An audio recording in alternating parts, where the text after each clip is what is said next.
Okay, சின்ன ஜெபம் பண்ணுவோம். பிதாவே, இயேசுவின் நாமத்தினால் இந்த நாளில மிகுந்த எதிர்பார்ப்போடு கூட ஏற்கனவே நாங்கள் தியானித்த வசனங்களின் அடிப்படையில் இருந்து பண ஆசையிலிருந்து விடுதலை பெற்றவர்களாய், பணத்தை ஈர்த்து கொள்ளுகிறவர்களாய், இந்த மனிதர்கள் எப்படி வாழ வேண்டும் என்று தேவன் விரும்பினீரோ அப்படி கவலையற்றவர்களாய், சந்தோஷம் நிறைந்தவர்களாய் வாழ வேண்டும் என்கிற தீர்மானத்தோடு கூட இங்கு இருக்கிற ஒவ்வொருவருக்காக நான் நன்றி செலுத்துகிறேன். இந்த நாளிலேயும் என்னுடைய உணர்ச்சிகளை பலப்படுத்துகிற, எங்களுடைய எமோஷனல் வூண்ட்ஸ ஹீல் பண்ணி எங்களிடமாக செல்வங்களை, ஐஸ்வர்யங்களை, பணங்களை, உறவுகளை, இந்த உலகத்திலே நாங்கள் நிம்மதியாக சந்தோஷமாக வாழ்வதற்கு என்னவெல்லாம் தேவையோ அதையெல்லாம் ஈர்த்து கொள்ளுகிற திட்டங்களை நீர் எங்களுக்கு வெளிப்படுத்த போகிறதற்காக உங்களுக்கு நன்றி செலுத்துகிறோம். இந்த நாள் வந்த ஒவ்வொருவரும் ஆசீர்வதிக்கப்பட்டவர்களாக இருக்கிறார்கள், அதற்காக நன்றி. பிதாவே, இந்த நாளுடைய வார்த்தைகள் எங்களுக்கு வெளிச்சங்களை கொண்டு வர இயேசுவின் நாமத்தினால் பிதாவே, ஆமென். Thank you, thank you. குட். சோ இந்த நாள்ல மத்தேயு 7வது அதிகாரம் 7வது வசனம் 8வது வசனம் நம்ம கடந்த வாரத்துல இருந்து கேட்கிறத குறிச்சு பார்க்க ஆரம்பிச்சோம். பொதுவா கொடுங்கள் அப்பொழுது உங்களுக்கு கொடுக்கப்படும் அப்படின்னு இருக்கும். இங்க கேளுங்கள் அப்பொழுது உங்களுக்கு கொடுக்கப்படும், ஏன் தேடுங்கள் அப்பொழுது கண்டடைவீர்கள், தட்டுங்கள் அப்பொழுது உங்களுக்கு திறக்கப்படும். ஏனென்றால் கேட்கிற எவனும் பெற்றுக் கொள்கிறான், தேடுகிறவன் கண்டடைகிறான், தட்டுகிறவனுக்கு திறக்கப்படும். இத சொல்லும் போது நாம இது வெறும் ஜபத்துக்கு மட்டும் சொல்லி இருக்குது அப்படின்னு நினைக்கிறோம். இது ஜபத்துக்கு சொல்லி இருந்தாலும் கூட வெறும் ஜபத்துக்கு மட்டும் இதை எடுக்க வேண்டியதில்லை. தேவனிடத்தில் கேளுங்கள் அப்படி சொல்லல, கேளுங்கள் அப்பொழுது உங்களுக்கு கொடுக்கப்படும். ஏன்னு சொன்னா, பொதுவா இந்த ரிலீஜியஸ் கான்செப்ட் நான் ஏற்கனவே ஒரு முறை சொன்னேன் உங்களுக்கு. கதை யார் வேணா சொல்லலாம், கதை எதுவா வேணா இருக்கலாம். அதாவது பாட்டி வட சொல்ற கதையா கூட இருக்கலாம். ஆனா அதை சொல்றது ஹிட்லரா, தெரேசாவா, மதர் தெரேசாவான்றது பொறுத்து அந்த கதையினுடைய சாராம்சம் அமையும். கதை யார் வேணா சொல்லலாம். அது போல இந்த வேதத்தையும் 2 விதங்கள்ல வாசிக்கலாம். ஒன்று மத அடிப்படையில வாசிக்கலாம். இது ஒரு மத புஸ்தகம், குறிப்பாக கிறிஸ்தவ புஸ்தகம், கிறிஸ்தவ மத புஸ்தகம். அதனால இத படிச்சா கடவுள் நம்மளை ஆசீர்வதிப்பார் அப்படிங்கிற ஒரு கருத்தின் அடிப்படையில இத ஒரு மத புஸ்தகமாக, தினந்தோறும் ஒரு அதிகாரம் வாசிக்க வேண்டிய புஸ்தகமோ அல்லது சில அதிகாரங்கள் மனப்பாடம் பண்ண வேண்டிய ஒரு புஸ்தகமாகவோ, எப்படியோ இந்த பைபிள் ஒரு புனித புஸ்தகம். அது வெரைட்டி டிகிரிஸ் வெரைட்டியா இருக்கும். தலைக்கு அடியில வச்சு படுக்கிறதுல இருந்து, பேய் ஓட்டும் போது தலைக்கு வைக்கிறதுல இருந்து,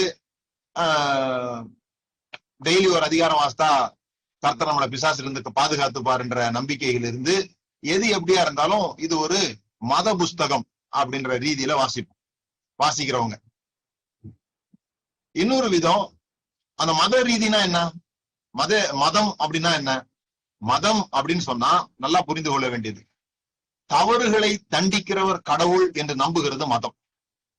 தவறு செய்கிறவர்களை, ஒவ்வொரு மதம் ஒவ்வொரு மாதிரி, எல்லா மதமும், நான் மதம்னு சொல்லும் போது அதுல கிறிஸ்தவமும் இருக்குது அப்படிங்கிறது நீங்க புரிந்து கொள்ள வேண்டியது. தப்பு செய்ய கடவுள், தப்பு செய்கிற நபர்களை, கொடுமையான தவறு செய்கிற நபர்களை, தப்பு செய்யறதுன்னா நம்ம எல்லாருமே தப்பு தான் செய்யறோம், கொடுமையான தவறு செய்கிற நபர்களை மனிதர்களால் அழிக்க முடியாத சூழ்நிலை இருக்கும் பொழுது கடவுள் அவதாரங்கள் எடுத்து அந்த மனிதர்களை, கெட்டவர்களை அழிக்க அவதாரம் எடுப்பார் அப்படிங்கிறது மதத்தினுடைய நம்பிக்கை. இயேசு கிறிஸ்துவுக்கு முன்னாலேயும் இயேசு கிறிஸ்துவுக்கு பின்னாலேயும். ஆனா இயேசு கிறிஸ்து வந்தபோது சிலுவையில அவர் வேறு ஒரு கடவுளை காட்டுகிறார். மக்கள் எல்லாம் என்ன எதிர்பார்க்கிறாங்க? நீர் தேவனுடைய குமாரனை ஆனால் இந்த சிலுவையில இருந்து இறங்கி வா. இறங்கி வானா சும்மா தப்பிச்சுக்கணும்னு அர்த்தம் இல்ல, இவங்களெல்லாம் நீங்க அழிக்கலாம், நீங்க நல்லவங்க, நீங்க கடவுளுடைய புத்திரர் அப்படின்னு சொல்லி சொன்னா இந்த கெட்டவனெல்லாம் அழிக்க வேண்டியதானே, ஏன் சிலுவையில் இப்படி தொங்கிக்கிட்டு இருக்கீங்க? அங்கு தீயவர்கள் கடவுளை அழிக்கிறார்கள். பொதுவாக மதங்கள் அதை காட்டுறது இல்ல. மதம் என்ன சொல்லுதுன்னா, இந்த கெட்டவங்களை கடவுள் அழிப்பாரு. இயேசு கிறிஸ்துவ எப்படியோ நம்ம நம்புறோம். ஆனா நமக்கு இருக்கிற கருத்து என்னன்னு சொல்லி சொன்னா, கடவுள் எதிரிகளை அழிப்பார். ஒண்ணுமே இல்லைன்னா பிசாசையாவது அழிப்பார். ஏதோ ஒரு எதிரி, ஒரு கதாநாயகன் வேணும், ஒரு வில்லன் வேணும், கதை ஓடணும். அப்போ அதுதான் நம்முடைய மதம் சம்பந்தமான கான்செப்ட். அப்ப அந்த இயேசு கிறிஸ்து எதுக்கு தேவைப்படுறார் அப்படின்னு சொல்லி சொன்னா, இங்க பிசாசை அழிக்கிறார். ரெண்டாவது, அந்த பிசாசு நம்மளை பாவிகளாக்கி விட்டுருக்கிறான். அந்த பாவத்தை நமக்கு மன்னித்து பிறகு நம்மளை பரலோகம் கொண்டு போய் சேர்க்கிறார். இது மதத்தினுடைய நம்பிக்கை. இதுதான் மதம். தேவன் தவறு செய்கிறவர்களை தண்டிக்கிறார். அப்ப இங்க அந்த தண்டனையை நாம் அனுபவிப்பதற்கு பதிலாக இயேசு கிறிஸ்து அனுபவித்து நம்மள எப்படியாவது தேவனிடத்துல கொண்டு போய் சேர்ப்பதற்காக அவர் சிலுவைக்கு வந்தார், அவர் மரித்தார், ரத்தம் கொடுத்தார். ஏன்னா கடவுள்கிட்ட போகும்போது ரத்தம் இல்லாமல் போக முடியாது. இப்படிலாம் நிறைய விஷயங்கள் மதத்தின் அடிப்படையில நம்ம பார்க்கிறோம். ஆனா இந்த வேதாகமத்தை நீங்க ரிலேஷனல் அடிப்படையில படிச்சீங்கன்னா, கடவுள்னா யாரு, கடவுள் எப்படிப்பட்டவர் என்பதை கடவுள் சொல்லி இருக்கிற ரீதியில வாஸ்தவம் சொன்னா, கடவுள் மனிதர்கள் இந்த பூமியில நன்றாய் வாழ்வதற்காக இந்த வேத புஸ்தகங்கள் எல்லாம் கொடுத்திருக்கிறார் அப்படின்னு நமக்கு புரியும். பரலோகம் வந்து சேர்றதுக்காக இல்ல. பரலோகத்துல இப்ப நிறைய பேருக்கு இந்த கேள்வி ஓடும், இவர் பரலோகம் இருக்குங்கிறாரா இல்லங்கிறாரா? முதல்ல அந்த கேள்விக்கு பதில் சொல்லுங்க. அதான் நிறைய பேருக்கு ஓடுற கேள்வி. நான் பரலோகம் இல்லைன்னா சொல்லல, எங்க இருக்குது அப்படின்றது நீங்க தான் கண்டுபிடிக்கணும். நான் பரலோக ராஜ்யத்தை பத்தி பேசுறேன்.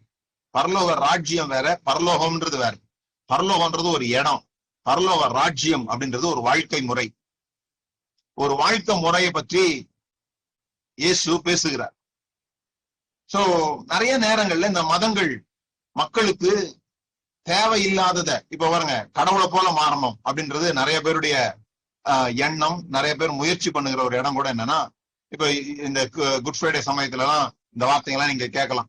நம்மை போல் நம்மை மாற்றுவதற்காக நம்மை போல் அவர் ஆனார் அப்படின்றத நீங்க கேட்கலாம். எப்படி அவர் வந்து மனுஷனா மாறினார், ஏன்னா மனுஷனெல்லாம் கடவுளா மாத்துறதுக்காக அப்படின்னு சொல்லலாம். நிறைய நேரம் இந்த வார்த்தை எனக்கு கேட்கும் போதெல்லாம், கடவுளை போல நம்ம மாறணும், கடவுளை போல நம்ம மாறணும்னு கேட்கும் போதெல்லாம் எனக்கு என்ன ஓடுதுன்னா, இந்த ஏதேன் தோட்டத்துல இந்த பழத்தை அவங்க சாப்பிட்டதுக்கு காரணமே கடவுளை போல மாறுறதுக்கு தானே. கடவுளை போல மாற முயற்சி பண்ணது தானே பெரிய வீழ்ச்சிக்கே காரணம் ஆயிடுச்சு. நம்மில் ஒருவனை போல் ஆனான் அப்படின்னு சொல்லி தோட்டத்தை விட்டு வெளியே அமிச்சுட்டாரு. அப்ப ஏன் கடவுளை போல மாறணும் அப்படின்னா, அவங்க விழுந்தது கடவுளாக இருந்து மனிதனாக மாறல. அவங்க இந்த பழத்தை சாப்பிட்ட போது, அல்லது தேவனுக்கு கீழ்ப்படியாம போன போது, தேவன் சொன்னதை மீறின போது, மனிதர்கள் மனித தன்மையிலிருந்து கீழே விழுந்தார்கள். அததான் நம்ம புரிந்து கொள்ளணும். மனிதர்களின் தன்மையிலிருந்து கீழே விழுந்தாங்க. அதனாலதான் நான் கிண்டலா சொல்லுவேன், இந்த குரங்குல இருந்து மனுஷன் பிறந்தான் அப்படிங்கறத என்னால நம்ப முடியல, ஏத்துக்க முடியல. ஒருவேளை சார்ல்ஸ் டார்வின் வந்து மனுஷன் கொஞ்சம் கொஞ்சமா குரங்காயிட்டு இருக்கிறான்னு சொன்னா என்னால நம்ப முடியும். மனுஷன் கொஞ்சம் கொஞ்சமா மிருகமாயிட்டு இருக்கிறான், மிருகத்திலிருந்து மனுஷன் உண்டாகல. மனிதன் மனித தன்மையை இழந்துட்டான். அப்போ ஒரு மனிதனா எப்படி இருக்கணும், மனுஷனா எப்படி இருக்கணும்னு நினைச்சுக்கிட்டாங்கன்னு சொல்லி சொன்னா, என்னை யாராவது எதிர்த்தா அவங்கள நானு எதிர்த்து ஜெயிக்கணும். எனக்கு கிடைக்காது இன்னொருத்தர் கிடைச்சதுன்னா அது சரி கிடையாது. அந்த விஷயம் எனக்கும் கிடைக்கணும். இது சிறு வயது முதல், பிறந்தது முதல் மனிதனுடைய கனவாக அல்லது அவனுடைய இருதயத்தினுடைய விருப்பமாக இருக்குது. அதனால ஒரு குழந்தைய நீங்க கொண்டு போய் ஒரு ரூம்ல விட்டீங்கன்னா, அங்க ஏற்கனவே இருக்கிற குழந்தை என்ன பொம்மை கையில வச்சிருக்குதோ அந்த பொம்மையதான் இந்த குழந்தை புடுங்கணும்னு பார்க்கும். ஏன்னா அந்த ஒரு ஆள்கிட்ட மேல இருக்கிற ஒரு ஆளுக்கு ஒரு பொருள் மேல பிடிச்ச பிறகுதான். அதனாலதான் நீங்க நல்லா புரிஞ்சுக்கணும், எந்த விருப்பமும் நமக்குன்னு உண்டாகல, நமக்குள்ளிருந்து விருப்பங்கள் உண்டாகல. நமக்குள்ளிருந்து விருப்பங்கள் உண்டாகல. யாரோ ஒருத்தர் சட்டை போட்டதுனாலதான் நம்ம சட்டை போடணும்னே விரும்பி இருக்கிறோம். இப்ப அது கொஞ்சம் டிசைனு, கொஞ்சம் இது முடி வெட்டுறதுல இருந்து யாரோ ஒருத்தர் அதை தோங்கணும். யாரோ ஒருத்தர் தோங்கின பிறகு அவன மாதிரியே நானும் செய்யணும்னு தான் யோசிக்கிறமே தவிர, எனக்குள்ளாவது சொந்தமாக இந்த விருப்பம் துவங்கிச்சுன்னு ஒரு விருப்பமும் கிடையாது. அந்த விருப்பம் என்ன பண்ணுது? நீங்க ஒரு பொருள் வாங்க போறீங்க, ஒரு கடைக்கு போறீங்க, அங்க ஒரே ஒரு பொருள் தான் இருக்குது. அதை வேற ஒருத்தர் வாங்கிக்கிட்டு இருக்கிறாங்கன்னா உங்களுக்கு ஆசை அதிகமாயிடும். அந்த பொருள் ஏதோ விசேஷம் இருக்குது போல் இருக்குது, அந்த பொருளை கூடுதல் விலை கொடுத்தாவது வாங்கணும் அப்படின்ற ஆசை வரும். அதே ஒரு பெரிய விஷயமா நீங்க பாத்தீங்கன்னு சொல்லி சொன்னா அந்த அந்த அந்த விஷயம், அந்த ஆசை மற்றவர்களை போலவே இருக்க வேண்டும் என்கிறது இச்சையை உருவாக்குது. இமிட்டேஷன். மனிதர்கள் எப்படி உண்டாக்கப்பட்டிருக்கிறாங்க? முதல்ல நீங்க புரிந்து கொள்ள வேண்டியது, மனிதர்கள் உறவுக்காக உண்டாக்கப்பட்டிருக்கிறாங்க. மனிதர்கள் உறவுக்காக உண்டாக்கப்பட்டாங்க. தேவனோடு உள்ள உறவு, மனிதர்களோடு உள்ள உறவு, இந்த பூமியோடு உள்ள உறவு, எல்லாத்துலயும் ஒரு ஃப்ரெண்ட்ஷிப். பூமி கேட்டா விளையுது, மரத்து போட்டு, அதுக்கு பெரிய பிரச்சனை இல்ல. பூமி மனுஷனுக்கு சப்போர்ட் பண்ணுது. கணவன் மனைவியாக சேர்ந்து, ஆணும் பெண்ணுமாக சேர்ந்து இந்த பூமியை பண்படுத்தி ஆளுகை செய்யறாங்க. தேவனோடு கூட தினந்தோறும் மாலை நேரத்துல உலாவுறாங்க. இதெல்லாம் ஆதியாகம புஸ்தகத்துல துவக்கத்துல எப்படி ஒரு தோட்டத்துக்குள்ளாக மிருகங்களும் மனிதர்களும் மரங்களும் தேவனும் எல்லாரும் ஒன்னா வாழ்ந்த ஒரு இடமாக இந்த தோட்டம் இருக்கிறது. இந்த தோட்டம் பிறகு இந்த டிசோபீடியன்ஸ், இந்த பழம் சாப்பிடுற கதை வந்த பிறகு எல்லாம் இவங்களுக்கு விரோதமா மாறுது. தேவன் தோட்டத்தை விட்டு வெளியே அனுப்புறாரு. கணவனுக்கும் மனைவிக்கும் இனி ஒன்னா வாழ முடியாது, ஒருத்தர் போட்டியில தான் வாழணும். நீ அவனை போல ஆக நீ ஆசைப்படுவ, உன் ஆசை அவனை பற்றி இருக்கும்னா ஏதோ அந்த ஆள் மேல ரொம்ப ஆசையா இருப்பாங்கன்னு அர்த்தம் கிடையாது. நம்ம அப்படி புரிஞ்சுக்கிட்டோம். உன் ஆசை அவனை பற்றி இருக்கும் அப்படின்னா அந்த ஆள் மேல இந்த அம்மா ரொம்ப ஆசையா இருப்பாங்க அப்படின்ட்டு. அதெல்லாம் 3 மாசத்துக்கு இருப்பாங்க. ஆனா உண்மையில என்ன, கணவனுடைய பொசிஷன் அடையணும்ன்றதான் அவங்க ஆசை. அவர்கள் கணவனாக இருக்க வேண்டும் என்று ஆசை. உன் ஆசை அவனை பற்றி இருக்கும், அவனை போல் ஆக வேண்டும். இன்னைக்கும் வீட்டுல என்ன ப்ராப்ளம் சொல்லி சொன்னா, யார் சொல்றது நடக்கணும்ன்றதுதான் ப்ராப்ளம். யாருக்கு இங்க அதிகாரம் இருக்குது, யார் சொல்றது கடைசியில நடக்கணும், அதுதான் ப்ராப்ளம். உன் ஆசை அவனை பற்றி இருக்கும், ஆனா ஜெயிக்க மாட்ட, அவன் உன்னை ஆண்டு கொள்வான். ஒரு பவர் ஸ்ட்ரகிள், ஒரு கோஆபரேஷன்ல இருந்து ஒரு பவர் ஸ்ட்ரகிளை நம்ம அங்க பாக்குறோம். பூமியும் அதே மாதிரிதான் கோஆபரேட் பண்ண மாட்டேங்குது. இனி நீ விதைப்ப, அது முள்ளு குறுக்கும் தான் உனக்கு திருப்பி தரும் அப்படின்னு சொல்லி அதெல்லாம் விழுங்கன்னு சொல்றோம். ரிலேஷன்ஷிப்ல ஏற்பட்ட பாதிப்பு எதுவோடு கூடவும் நமக்கு இருக்கிற உறவுகள் இருக்கிற, அதனாலதான் நான் சொல்றேன், பணம் என்பது ஒரு உணர்ச்சின்னு ஏன் பேசிட்டு இருக்கிறோம்னா, நமக்கு இருக்கிற பணத்தோடு கூட இருக்கிற நம்முடைய உறவு பாதிப்படைந்ததாக இருக்கிறது. பணத்தோடு இருக்கிற உறவு ஒரு ஸ்ட்ரகிளா தான் இருக்குதே தவிர அதோட கூட ஒரு ஃப்ரெண்ட்ஷிப்ல இல்ல. அத ஃப்ரெண்ட்ஷிப்ல இருந்து ஆசீர்வாதம் சொல்றோம். அது நமக்கு விரோதமா இருக்கும்போது அதை சாபம்னு சொல்றோம். எந்த ஒரு விஷயமும் அங்க அவங்களுக்கு ஒரு பவர் ஸ்ட்ரகிள் நடந்து அவங்க வெளியே வர்றாங்க. அவங்க வெளியே வந்த பிறகு காயின் காணிக்கை கொண்டு போறான். கடவுள் கேட்கல காயின்ட்ட, அல்லது காயின் பாவம் செஞ்சதுக்காக பலி கொண்டு போகல. கடவுள் ஒண்ணுமே சொல்லாத போது இவன் கனியை கொண்டு போறான். அதுக்கு பின்னால அது நம்மளுடைய சப்ஜெக்ட் இல்லை. இப்போ இவன் கனியை கொண்டு போறான். இவனை பார்த்து காப்பி அடிக்கிறான். யாரு? ஆபேல். காயினை பார்த்து காப்பி அடிச்சவன் தான் ஆபேல். ஆபேல் முதலாவதாக காணிக்கை கொண்டு போல, காயின் தான் முதல்ல காணிக்கை கொண்டு போறான். அதை பார்த்துட்டு இமிட்டேட் பண்றான். மனிதர்கள் தேவனை இமிட்டேட் பண்ணும்படியாக உண்டாக்கப்பட்டார்கள். தேவன் என்னவெல்லாம் செய்கிறாரோ அதை பார்த்து காப்பி அடிக்கும்படியாக மனிதர்கள் உண்டாக்கப்பட்டார்.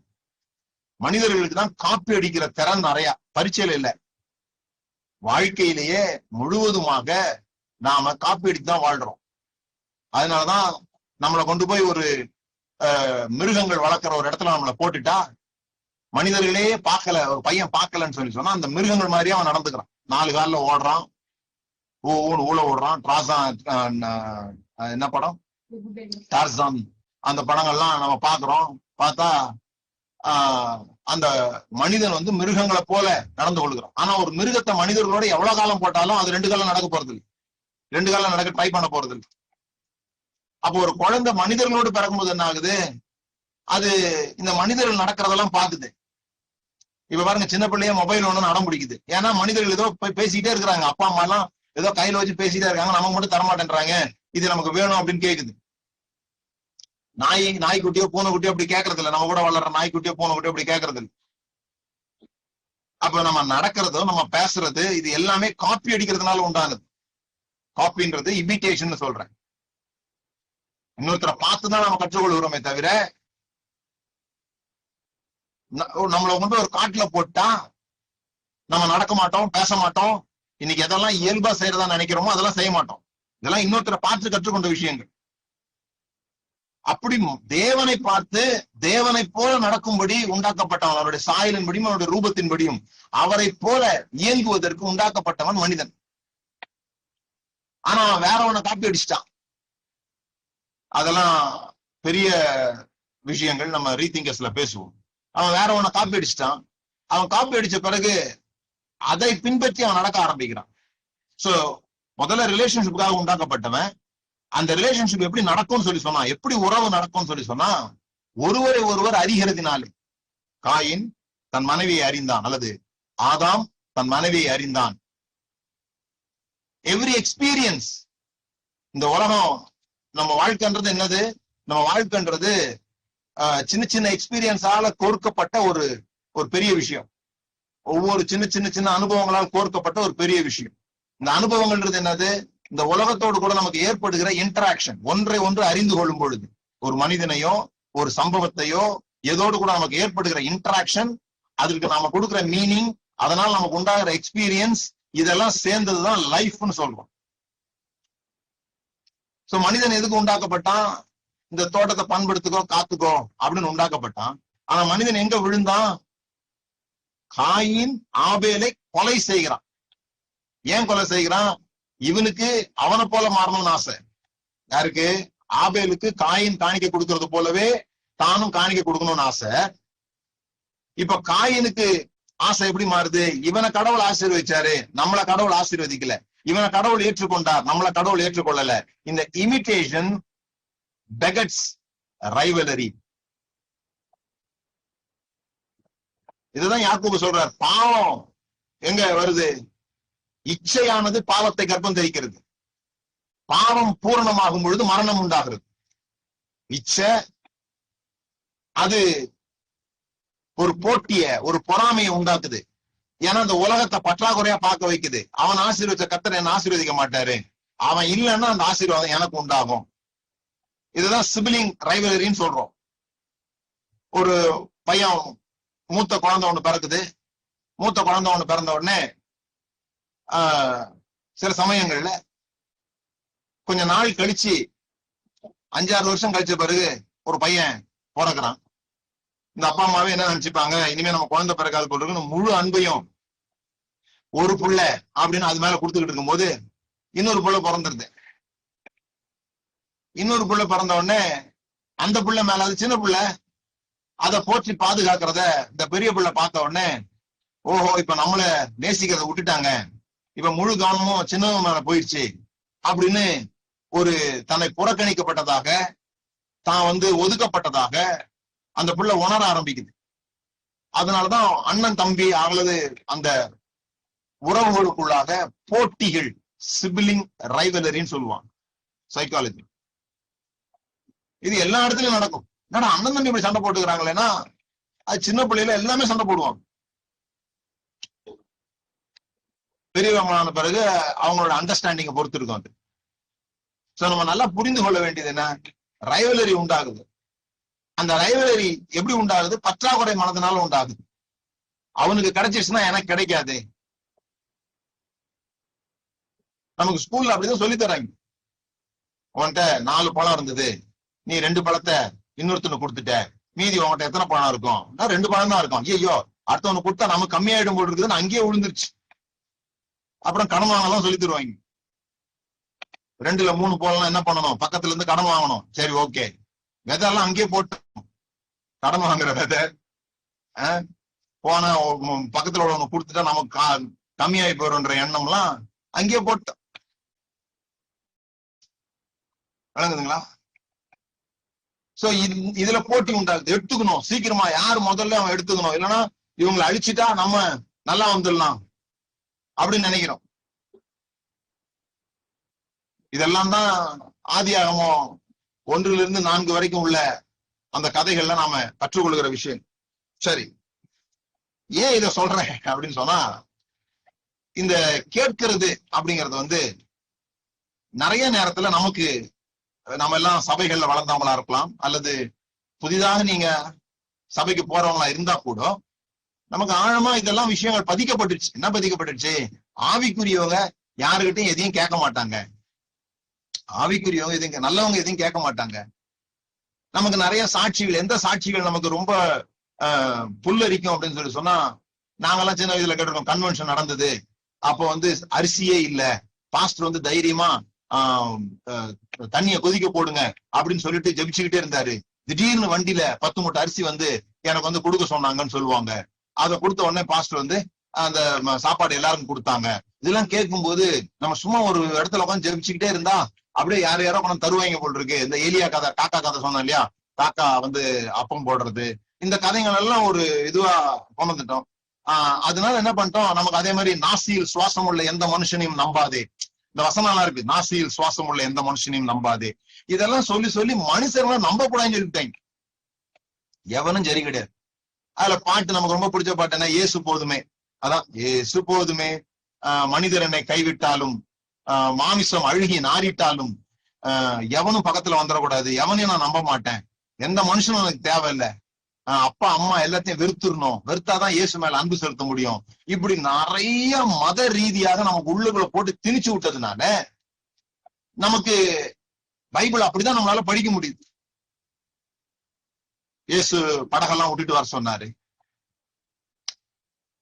அதனால மறுபடியும் பேதுரு போய் மீன் பிடிக்கிறத பின்வாங்கி போனான்னு நம்ம பேசிட்டு இருக்கிறோம். எப்படி அந்த இயேசு உயிர்த்தெழுந்த அந்த சமயத்துல அவன் மறுபடியும் மீன் பிடிக்க போயிட்டான். மீன் பிடிக்க போனோடனே நம்ம என்ன நினைக்கிறோம், ஓ இவன் வலையை விட்டுட்டு வந்தான், ஃபுல் டைம் மினிஸ்ட்ரிக்கு வந்தான், இப்போ ஃபுல் டைம் மினிஸ்ட்ரி விட்டுட்டு மறுபடியும் டியூட்டிக்கு போறதுனால, அவனுடைய வேலைக்கு போறதுனால, ஏன்னா மீன் பிடிக்கிறது ஆவிக்குரிய தொழில் கிடையாது. நமக்கு இது மாதிரி உட்கார்ந்து அடுத்தவங்களுக்கு புத்தி சொன்னா, அதுவும் ஞாயிற்றுக்கிழமை காலையில, அது ஆவிக்குரிய ஊழியம். மற்றது எல்லாம் உலக பிரகாரமான ஊழியம். நீங்க டீச்சராவோ, கிளர்க்காவோ, பியூனாவோ, பெருக்கிறவராவோ இருந்தீங்கன்னா அது எல்லாமே. ஆனா எபிரேயர்களுக்கு மனைவியை கொஞ்சுறது இருக்குல்ல, மனைவியை கொஞ்சுறது, பிள்ளைங்களை கொஞ்சுறது, இது எல்லாம் ஆவிக்குரிய ஊழியம் எபிரேயர்களுக்கு. அவங்க எதையும் தனித்தனியாவே பார்க்கல, அவங்க ஒரு முழு உலகமா பார்த்தாங்க. நாம இப்ப கிரேக்கர்கள் எப்படி சிந்திக்கிறாங்களோ அப்படி சிந்திச்சுட்டு இருக்கிறோம். நாஸ்டிசம் என்று சொல்லப்படுகிற அறிவே முக்கியம், நாலேஜ் இஸ் பவர், அதுக்கு போயிட்டோம். எபிரேயர்கள் அப்படி போகல, எக்ஸ்பீரியன்ஸ் இஸ் பவர்னு பார்த்தாங்க. அவங்க எனக்கு அறிவு இருந்து பிரயோஜனம் இல்ல, அந்த அறிவை வைத்து நான் என்ன செய்யறேன், என் மனைவியை அறிகிறேன் அப்படின்னு சொல்லி சொன்னா அது ஒரு ஆவிக்குரிய அனுபவம் அப்படின்றான். நமக்கு அப்படி தெரியல.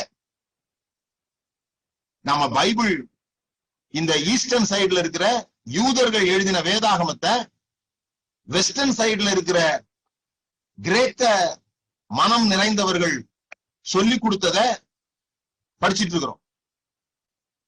நம்ம மஞ்சளை எடுத்துக்கிட்டு போய் அவன் பேண்டன்ட் பண்ணி இப்ப மஞ்சள் தூள் விற்கிறான் பாருங்க, நமக்கு அந்த மாதிரி நம்ம ப்ராடக்ட் அவங்க எடுத்துட்டு போய் அவங்களுக்கு பணம் இருந்ததுனால பைபிள் காலேஜும் அதை எதையும் கட்டி அவங்க சொல்லி கொடுத்த மெத்தட்ல அவங்களுக்கு இந்த விஷயமே புரியாது, இங்க என்ன நடக்குதுன்னு அவங்களுக்கு தெரியாது. நம்முடைய கல்யாணத்தை எடுத்துப்போம். நம்முடைய கல்யாணங்கள்ல யார் முக்கியமா வரணும்? பாஸ்டர் வந்துருவாரு, சொந்தக்காரங்க எல்லாம் வந்துருவாங்க, பொண்ணு மாப்பிள்ள வந்துடும், பாஸ்டர் வந்துடுவாரு. தாய் மாமா வரலன்னா வெயிட்டிங்ல இருக்கும் கல்யாணம். அவர் ரொம்ப முக்கியம் அங்க, இல்லைன்னா பெரும் பிரச்சனை ஆயிரும். தாய் மாமா வரணும். அமெரிக்கால போய் தாய் மாமா வரணும்னா அவரெல்லாம் வரட்டும், டைம் ஆகி போச்சு முடியா அப்படின்றாங்க. பாஸ்டரே வரலன்னா கூட சரி, டைம் வந்துச்சுன்னா முடிச்சிருவாங்க கையெழுத்து போட்டு. அவனுக்கு டைம் தான் முக்கியம், யாரும் முக்கியம் கிடையாது. இங்க அப்படி கிடையாது. இங்க மாமா முக்கியம், உறவு முக்கியம். அதே கொஞ்சம் ஆப்பிரிக்கா பக்கம் போனீங்கன்னா மாமா வரலாம், எல்லாரும் வரலாம், ஆனா அவரு ஹுய்யா ஹுய்யா சொல்ற அந்த சாமியார் வரலன்னா கல்யாணம் நடக்காது. அவர் வராம கல்யாணம் இருந்ததுன்னா பேய் பிடிச்சிரும். ஏன்? அவங்க பயத்தின் அடிப்படையில வாழ்றாங்க, நம்ம மரியாதையின் அடிப்படையில வாழ்றோம். வெஸ்டர்ன் கண்ட்ரி சரி தவறு என்ற அடிப்படையில வாழுது. அதனால அவங்க டிரான்ஸ்லேட் பண்ண சொல்லி கொடுத்தது எப்படி சொல்லி கொடுத்துட்டாங்கன்னா சரி தவறு என்ற அடிப்படையில சொல்லி கொடுத்துட்டாங்க. ஆனா பைபிள் எழுதுனது சரி தவறு அடிப்படையில் இல்ல, மரியாதை, அவமானம், அந்த அடிப்படையில் எழுதப்பட்டிருக்கு. அதனாலதான் ஆதாம் பழத்தை சாப்பிட்ட போது தப்பு செஞ்சுமே நினைக்கல, வெக்கப்பட ஆரம்பிக்கிறான். அவனுக்கு வெக்கம். ஒரு ஆராய்ச்சியாளர் சொல்றாரு, ஆப்கானிஸ்தான்ல அவர் போயிருக்கும் போது ஆப்கானிஸ்தான்ல ஒரு பொண்ண, ஒரு வாலிப பெண்ண கடத்துறாங்க, ஒரு கார்ல போட்டு கடத்துறாங்க. அந்த பொண்ணு திமிரிக்கிட்டு இருக்குது கார்ல. அப்ப எதிர்த்த மாதிரி அந்த பொண்ணுடைய சித்தப்பா சைக்கிள்ல வராரு, அங்க இருந்து எதிர்த்த மாதிரி வராரு. இந்த ஆராய்ச்சியாளர் சொல்றாரு, நான் நினைச்சேன் இந்த பொண்ணு வந்து சித்தப்பான்னு கத்தும், கண்ணாடி கண்ணாடி உடைக்கும், ஏதோ ஒண்ணு நடக்க போகுதுன்னு நினைச்சா அந்த பொண்ணு அந்த சித்தப்பாவுக்கு தெரியக்கூடாது, தான் கடத்தப்படுகிறது சித்தப்பாவுக்கு தெரியக்கூடாதுன்னு மறைதான். என்னடா அப்படின்னு சொன்னா அவர் சொல்றாரு, அவர்களுக்கு தங்களுடைய உயிரை விட, தான் காப்பாற்றப்படணும்ன்றதை விட, தான் இப்படி கடத்தப்பட்டு ஒரு தவறான ஆட்களால தொடப்பட்டோம் என்பது தன்னுடைய குடும்பத்துக்கு தெரிஞ்சு தன்னுடைய மானம் போகக்கூடாது அப்படிங்கறதான் அவங்களுக்கு புத்தி அதிகமா வேலை செய்துன்ற. இப்ப யோனா தேவ சமூகத்தை விட்டு போனான் அப்படின்னு இருக்கு பைபிள்ல. யோனா தேவ சமூகத்தை விட்டு போனான், அல்லது காயின் நான் சமூகத்தை விட்டு போனா அப்படின்னு சொல்லிட்டு எல்லாம் போட்டிருக்கு. இப்ப நமக்கு இந்த சமூகத்தை விட்டு போனான்னு நமக்கு என்ன தெரியும்? நம்ம எப்படி புரிஞ்சுக்கிறோம் அத? சமூகத்தை விட்டு போனான்னா நமக்கு சமூகம் அப்படின்னா எப்படி? பிரசன்ஸ் அப்படின்றது. பிரசன்ஸ்னா என்ன? நல்லா ஒர்ஷிப் பண்ணும்போது உடம்பு ஜிவ்வுன்னு ஆகுறது, அல்லது பனி போல் அப்படியே இறங்கி வர்றது, இதெல்லாம் நமக்கு பிரசன்ஸ் சொல்லி கொடுத்துருக்காங்க. அதெல்லாம் தப்பு கிடையாது. ஜிவ்வுன்னு இருக்கணும்ல, ஏதாவது ஒண்ணு இருக்கணும், அதெல்லாம் தப்பு கிடையாது. ஆனா அவங்களுக்கு பிரசன்ஸ்னா என்னன்னா முகம்னு அர்த்தம். சமூகம், முகம், சமூகம், முன்பக்க முகம். சோ இன்னைக்கும் ஜனாதிபதி கிட்ட போய் நீங்க ஒரு ரிவார்டு வாங்குறீங்கன்னா அந்த ரிவார்டை வந்து வாங்கிக்கிட்டு டக்குன்னு திரும்ப கூடாது, அவருக்கு முதுகு காமிக்க கூடாது, அது அவமரியாதை. 2 ஸ்டெப் பின்னால அப்படியே வந்து பிறகு திரும்பி போகணும், அவருக்கு முதுக காமிக்க கூடாது. இப்ப யோனா தேவனுடைய சமூகத்தை விட்டு போனான்னா தேவனுக்கு முதுக காமிச்சிட்டு போயிட்டான், தேவனை அவமானப்படுத்திட்டான். அதுதான் அதனுடைய அர்த்தம். நமக்கு விளங்குறது இல்லை. சரி, இன்னைக்கு என்னன்னு தெரியல, நான் பணத்தை பத்தி பேசாம உங்களுக்கு இது ரொம்ப முக்கியம் நினைக்கிறேன். நான் இதெல்லாம் தான் நாங்க இந்த 3 நாள் ரீதிங்கர்ஸ் நடத்துறோம், பைபிள் எப்படி அண்டர்ஸ்டாண்ட் பண்றது அப்படின்னு. சரி, ஆனா இங்க நான் என்ன சொல்ல வரேன், நமக்கு இந்த இயேசு பொழுதுமே நாசியில் சுவாசம் உள்ள எந்த மனுஷனையும் நம்ப மாட்டேன், யார்கிட்டையும் ஹெல்ப் கேட்க மாட்டேன், கடவுளே எனக்கு ஹெல்ப் பண்ணுவாரு, யார்கிட்டையும் என் தேவைகளை சொல்லவே மாட்டேன், அதுல பெருமை வேற நமக்கு. நான் யாருக்கிட்டையும் என் தேவையை சொன்னதே கிடையாது பிரதர். அந்த மாதிரி சொல்ற எல்லாரும் பாருங்க அன்றன்று பிச்சை எடுத்து வாழ்றவங்களா தான் இருப்பீங்க. ஏதோ ஒரு அற்புதம் நடக்குது வாழ்க்கை. நான் அடிக்கடி சொல்லுவேன், உங்களுக்கு அற்புதம் நடக்கணும்னா என்ன வேணும் தெரியுமா? உங்களுக்கு அற்புதம் நடக்கணும்னா என்ன வேணும்? இது கேட்டாலே சொல்லுவாங்க விசுவாசம் வேணும் அப்படின்னு. அற்புதம் நடக்கணும்னா முதல்ல பிரச்சனை வேணும். பிரச்சனை இருந்தா தானே அற்புதம் கிடைக்கும். அப்ப கிறிஸ்தவ வாழ்க்கை எப்படி இருக்கு பாருங்க, பிரச்சனை, அற்புதம், அடுத்த வாரம் அடுத்த பிரச்சனை, அதுக்கு அடுத்த வாரம் அற்புதம், பிரச்சனை, ஜெபம், அற்புதம், பிரச்சனை, ஜெபம், அற்புதம். அப்பதான் சாட்சி சொல்ல முடியும் நம்மளால. கர்த்தருடைய பரிசுநாம ஸ்தோத்திரம். கடந்த வாரம் எல்லாம் அந்த பிரச்சனை எல்லாம் இருந்தேன், அற்புதமா தேவன் என்னை காத்தார். அதுக்கு அடுத்த வாரம் பிரச்சனை வந்தாதான் அதுக்கு அடுத்த அற்புதம் நடக்கணும். சோ இந்த அற்புத மைண்ட் செட் என்ன பண்ணுதுன்னா, நான் அமைதியா இருப்பேன், என் தேவைகளை யாரோ புரிஞ்சுக்கிட்டு பணம் தருவாங்க. வீட்டுல உள்ளவங்க கூட புரிஞ்சுக்க மாட்டாங்க உங்க வாயை திறந்து சொல்லலைன்னா. நான் இன்னைக்கு ஒரு படம் பார்த்துட்டு இருந்தேன், அலாதீன் சொல்லிட்டு. அந்த அலாதீன் படத்துல அவன் வந்து அவனுக்கு ஒரு ராஜா வந்து கட்டி அந்த அலாதீனை வந்து ஒரு கடலுக்குள்ள போட்டுருவாரு. அந்த ஜீனி, அந்த விளக்குல இருந்து அந்த பூதம் இருக்குது இல்ல, அந்த பூதம் வந்து அவங்ககிட்ட கேட்கும், அலாதீன் நீ ஏதாவது சொன்னாதான் என்னால செய்ய முடியும். நான் அந்த படம் பார்த்துட்டே இருக்கும்போது எனக்கு புரிஞ்சுது, ஓஹோ பூதமே இருந்தா கூட நம்ம சொல்லவும் போடுறது அது செய்யறதுக்கு. அதுவா புரிஞ்சுக்கிட்டு செய்ய போறதில்ல, அவ்வளவு சக்தி வாய்ந்த எதை வேணா செய்யக்கூடிய அந்த பூதம் கூட கேக்குது, நீ வாயத்திலிருந்து சொன்னாதான் அவனை காப்பாற்ற முடியும்னு கடைசியில எழுதி அவன் போட்ட மாதிரி ஒரு கையெழுத்து போட்டு காப்பாத்தும். அது பூதமும் அப்படிதான், கடவுளும் அப்படிதான், மனுஷனும் அப்படித்தான், கேட்டாதான். நம்ம அப்படி கிடையாது. நமக்கு சில பேருக்கெல்லாம் இந்த இங்கிலீஷ் வைத்தியரோட இந்த சித்த வைத்தியர், நாட்டு வைத்தியர் ரொம்ப பிடிக்கிறதுக்கு காரணமே நாம சொல்லாம நாடியை பிடிச்சு அவரே மருத்துவம் சொல்லிடுவாரு. அதுல நமக்கு ஒரு பெரிய திருப்தி. வர்றா நம்ம நினைச்சது பல் வலிக்குதுன்னு போனோம், இங்கிலீஷ் டாக்டரை போனோடனே என்ன பண்ணுதுன்னு கேட்பான். அதை சொல்லி தானே இவர் இருக்கிறாரு, ஏன் நம்மள்ட்ட கேட்கிறாரு நம்ம நினைச்சுன்னு இருப்போம். ஆனா அங்க ஒருத்தர் நாடி பார்த்து சொன்ன உடனே நமக்கு ஜிவ்வுன்னு இருக்கும், கரெக்டா சொல்றாருன்னு. அதையே ஆவிக்குரிய நீதி வரும்போது தீர்க்கதரிசனம் சொன்னா ஜிவ்வுன்னு இருக்குது. நமக்கு நம்ம மனசுல இருக்கிறத இன்னொருத்தர் சொல்றாரு நம்ம சொல்லாமலே, அப்போ ஏதோ ஒரு விஷயம் இருக்குது அப்படின்றது நமக்கு அந்த மாதிரி பேட்டர்ன்ல நம்ம வாழ்ந்துரும். சோ நம்ம என்ன நினைக்கிறோம், கடவுள் மட்டும் போதும்ட்டு. இப்ப பாருங்க, இந்த சீனை நல்லா ஞாபகம் வச்சுக்கீங்க. ஏதேன் தோட்டத்துல ஆதாம் இருக்கிறான், கடவுளும் சொல்றாரு மனுஷன் தனிமையா இருப்பது நல்லதல்ல அப்படிங்கிற. நானு அதை வாசித்துட்டு கொஞ்ச நேரம் கடவுள்கிட்ட கேட்டேன், இது நீங்க சொல்றது சரியா? அவன் என்ன தனியாவா இருக்கிறான்? அவ்வளவு தூதர்கள் இருக்கிறாங்க, தூதர்களை விடுங்க, நீங்களே இருக்கிறீங்க கூட. அவரும் சொல்றாரு மனுஷன் தனிமையா இருப்பது நல்லதல்ல. என்னடா இது? பக்கத்துல யாராவது இருந்தா சொல்லுங்க, கடவுள் இருந்தா போதாதான்.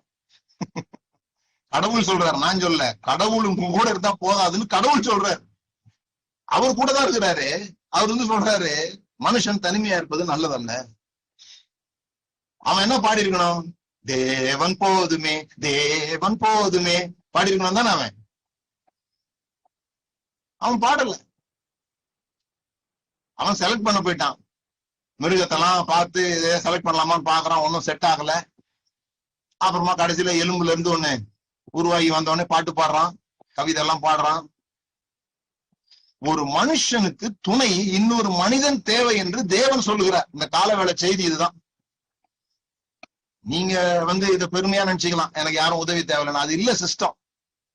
மனுஷன் தனிமையா இருப்பது நல்லதல்லன்னு சொல்லி நான் உன்னுடனே இருப்பேன்னு தேவன் சொல்லல. மனுஷன் தனிமையா இருப்பது நல்லதல்லன்னு சொல்லி மனுஷியை அவனுக்கு உண்டாக்கினார், கம்பானியன். தேவன் கூட இருக்க வேண்டாமா? தேவன் கூட இருப்பார். பட் நீங்க உங்களை ஷேர் பண்ணிக்கிறதுக்கு, நீங்க தோட்டத்தை பண்படுத்துவதற்கு, தோட்டத்தை ஆளுகை செய்வதற்கு நீங்க 2 மெச்சூர்டு பர்சன்ஸ் தேவை. அதுதான் குடும்பம் எல்லாம் சொல்றோம். போன வாரம் அதான் நான் சொன்னேன். நிறைய நேரத்துல இந்த கணவன் மனைவி என்ன நினைக்கிறாங்க அப்படின்னு சொல்லி சொன்னா, இந்த கணவனை டேக் கேர் பண்றதுக்காக மனைவியும், மனைவியை டேக் கேர் பண்றதுக்காக கணவனும் தான் ஆண்டவர் உண்டாக்குனாரு அப்படின்னு. ஏவாளை பாதுகாத்துக்கிறதுக்கு ஆதாமுக்கு துணி துவச்சு சாப்பாடு செஞ்சு கொடுக்கறதுக்கு ஏவாள் இல்லையா? துணி துவைக்க வேண்டியது அவசியம் இல்லை. ஏவாள் ஒரே முறைதான் சமைச்சு கொடுத்தா, அதுவும் இப்படி கெட்டு போச்சு. அவ பறிச்சு கொண்டு வந்த பழம் தப்பா போச்சு. அப்ப எதுக்குதான் ஏவாள் இருந்தாங்க? துணி துவைக்கிறது. இப்ப நம்ம அப்படிதான் நினைக்கிறோம். நான் ஒருத்தர் கேட்டேன், ஏங்க கல்யாணம் பண்றீங்கன்னா குளிக்கும் போது முதுகு தெரிஞ்சு வரதுக்கு ஆள் வேணுங்கிற. அவர் கல்யாணத்தை அவ்வளவுதான் நினைச்சுக்கிறாரு பாருங்க. இதெல்லாம் சும்மா இல்ல, உண்மையாவே எனக்கு சொன்ன விஷயங்கள். எதுக்கு நான் கேட்டேன், பாத்ரூம்ல செவுரு இருக்கும் இல்லையா, தேய்க்கலாம்ல அப்படின்னு. அப்படிதான் நினைக்கிறாங்க. டை கட்டி விடுறதுக்கு, ஷூ எல்லாம் அவுத்து விடுறதுக்கு, கோட்லாம் மாட்டி விடுறதுக்கு ஒரு மனைவி ஒருத்தர் வேணும். வந்தா வீட்டுக்கு வந்தோடனே சோறு போடுறதுக்கு, தண்ணி கொடுக்கறதுக்கு, வெளியே போகும்போது எல்லாம் ஞாபகப்படுத்தி பைக் சாவி எடுத்தீங்களான்னு சொல்றதுக்கு ஒரு ஆள் வேணும். ஏன்னா இது எதுவுமே தெரிஞ்சுக்காது, குழந்தையாவே இருக்கும். இது பெருசாயிடுச்சே தவிர ஒன்னும் புரிஞ்சுக்காது, அப்படியே இருக்கும். அதுக்கு அன்னைக்கு அம்மா பாதுகாத்தாங்க, இன்னைக்கு பொண்டாட்டி பாதுகாக்கணும். அப்படி ஒரு உருவம் இது. மனைவி அப்படி கிடையாது. அன்னைக்கு அப்பா செல்லம் கொடுத்தாரு, இன்னைக்கு கணவன் செல்லம் கொடுக்கணும். அன்னைக்கு ராஜாத்தி ராஜாத்தி அப்படின்னு சொன்னார்ல, இன்னைக்கு கணவன் சொல்லவே மாட்டேங்கிறாரு. அன்னைக்கு நீயா நானா பார்த்தேன், ஒரு ஆள் சொல்றாரு, என் மனைவி 30 செகண்டுக்கு மேல பார்க்க முடியாதுங்க, என்னால நேர்ல எல்லாம் பார்க்க முடியாது, பார்க்காம தான் பேசலான்றாரு. அவர் சேர் எல்லாம் போட்டு உட்கார வைக்கிறாரு, முடியாதுன்றாரு இவரு. நான் சொல்றேன், ஒரு குழந்தைன்னா அது சொல்லாமலே, அது கேட்காமலே அதுக்கு ஏதாவது செய்யணும்.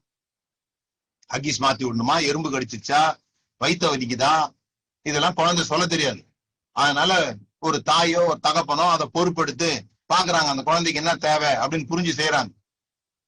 புள்ள முழிக்கிறது எதுக்குன்னு பெத்தவங்களுக்கு தெரியாதான்னு கேட்பாங்க, அது மொழியிலேயே கண்டுபிடிக்கிறாங்க. ஆனா நீங்க புரிந்து கொள்ள வேண்டியது, நீங்க பெருசான பிறகு கூட அதே எதிர்பார்ப்பீங்கன்னா, you are not a partner, you are a burden. நீங்கள் அவர்கள் பங்காளர்களாக முடியாது, பாரமானவர்களா இருப்பீங்க. ஏன்னா உங்களை தான் கவனிச்சுட்டு இருக்க முடியுமா, தோட்டத்தை கவனிக்க முடியாது. ஒருத்தர் கவனிக்கிறத பத்தி இல்ல, இந்த 2 பேரும் சேர்ந்து தோட்டத்தை கவனிக்கணும். அதுதான் தேவனுடைய திட்டம். 2 மெச்சூர்டு பர்சன்ஸ் வேணும்.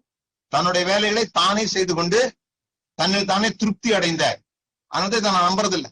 நான் லேட்டா தான் திருமணம் முடிச்சேன் பாருங்க. நான் திருமணம் முடிக்கிறதுக்கு முன்னால, நான் திருமணம் முடிக்கும்போது 35 வயசு நினைக்கிறேன், 35 வயசு. அதுக்கு முன்னாலே நான் நிறைய இடங்களுக்கு ஊழியத்துக்கு போவேன். போய் இறங்கணும்னு என்ன முதல் கேட்கிற கேள்வியே, பாஸ்டர் என்ன வரவேற்கிற பாஸ்டர் கேட்பாரு, கல்யாணம் ஆயிடுச்சா? இல்ல பாஸ்டர். அப்ப பாதியா சுத்திட்டு இருக்கீங்க, பாதியா சுத்திட்டு இருக்கீங்க. பாதியா சுத்திட்டு இருக்குமா? ஆமா, உங்க பாதி எங்கேயோ வேற எங்கேயோ சுத்திக்கிட்டு இருக்குது.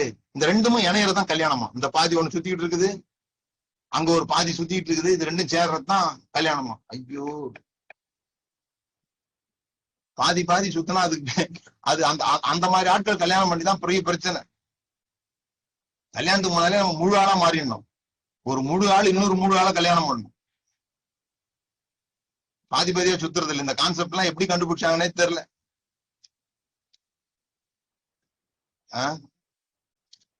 நல்லா புரிஞ்சுக்கோங்க. வாலிபர்கள் யாராவது கேட்டுட்டு இருந்தீங்கன்னா, கல்யாணத்துக்கு முன்னால முழுசாக பாருங்க.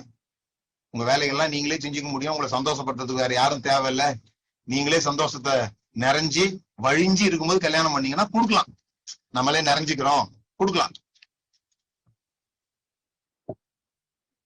இல்ல இது ஒரு காலி சட்டி, அது ஒரு காலி சட்டி, ரெண்டும் என்ன இவங்க சந்தோஷப்படுத்துவாங்கன்னு போக, அது அவங்க நம்மளை சந்தோஷப்படுத்துவாங்கன்னு போக, கரண்டிய காலி சட்டியில விட்டா டரக்ட் பொருட்டும் சத்தம் வர்ற மாதிரி சத்தம் தான் வந்துகிட்டு இருக்குமே தவிர ஒண்ணும் கிடைக்காது.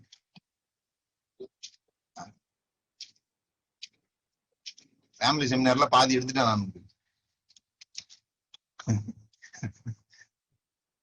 விளங்கிக்கோங்க, மனுஷர்கள் நமக்கு தேவைங்க. ஒருத்தர் விசாரிச்சு பாது. நம்ம எல்லாம் சேர்ந்து ஒரு வேலையை செய்யறதுக்கு தேவனுடைய ராஜ்யத்துல அப்படிதான் இருக்க முடியும். சோ கேட்கிறது இது எப்படி நடக்கும்? எப்படி எப்போ நான் மெச்சூர்டு பர்சனா இருக்கிறேன்? என்னுடைய தேவைகளை நான் கேட்டு பெற அறிந்து கொள்ளும் பொழுது நான் முதிர்ச்சி அடைந்தவனாக மாறுகிறேன். என்னுடைய தேவைகளை நான் கேட்காம நான் அழுகிறத வச்சு, நான் கைய காலை உதைக்கிறத வச்சு, நான் மூஞ்ச தூக்கி வச்சுக்கிட்டு இருக்கிறத வச்சு, நான் பேசாம இருக்கிறத வச்சு ஒருத்தர் நான் கண்டுபிடிச்சு என்ன ஒரு மாதிரி என்ன ஏதாவது வேணுமா அப்படின்னு நான் கேட்கணும்னா இன்னும் நான் வளரல. வேற ஒருத்தர் என் தேவைகளை கண்டுபிடிக்க வேண்டியது இருக்குதுன்னா நான் குழந்தையா இருக்கிறேன். ஏன்னா குழந்தைகளுடைய தேவைகளை தான் வேற ஒருத்தர் கண்டுபிடிக்கணும். வளர்ந்தவங்களுக்கு தேவை இருக்குமா? இருக்கும். ஆனா கேட்டு பெற முடியும். நீங்க வீட்டுக்குள்ளே இருக்கிறீங்க, உங்களுக்கு வேலை தேவைன்னு எங்கேயாவது யாராவது எந்த கம்பெனில இருந்தாலும் தேடி வந்து, இப்ப அவனுக்கு வேலை தேவை அப்படின்னு நாங்க நினைச்சோம், உனக்கு 28 வயசு ஆயிடுச்சாம வந்து வேலைக்கு சேர்ந்துக்கிறேன்னு சொல்ல போறாங்களா? இல்ல, நீங்க தேடி போவீங்க. 10க்கு 100 அப்ளிகேஷன் போடுவீங்க. You will ask and you will receive. கேட்கிற எவனும் பெற்றுக்கொள்கிறான். அது சரியான கிரேக்கத்துல கேட்டுக்கொண்டே இருக்கிறவன் பெற்றுக்கொள்கிறான் போட்டு. கேட்டுக்கொண்டே இருக்கிறவன் பெற்றுக்கொள்கிறான், தேடிக்கொண்டே இருக்கிறவன் கண்டடைகிறான். அப்ப ஏன் இதை நம்ம அப்படி நினைக்கிறோம் அப்படின்னு சொல்லி சொன்னா, ஆஸ்கிங் இஸ் நாட் பெக்கிங் அப்படின்றத புரிந்து கொள்ளணும். ஆஸ்கிங் வேற, பெக்கிங் வேற. நமக்கு கேட்கறது எல்லாமே பிச்சை எடுக்கிற போன்ற ஒரு உணர்வை தர்றதுனால நாம மத்தவங்கள்ட்ட கேட்க கூச்சப்படுவோம்.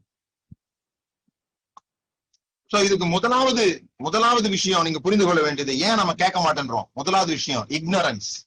எழுதுறவங்க நீங்க எழுதி கொள்ளலாம், அறியாமை, இக்னரன்ஸ்.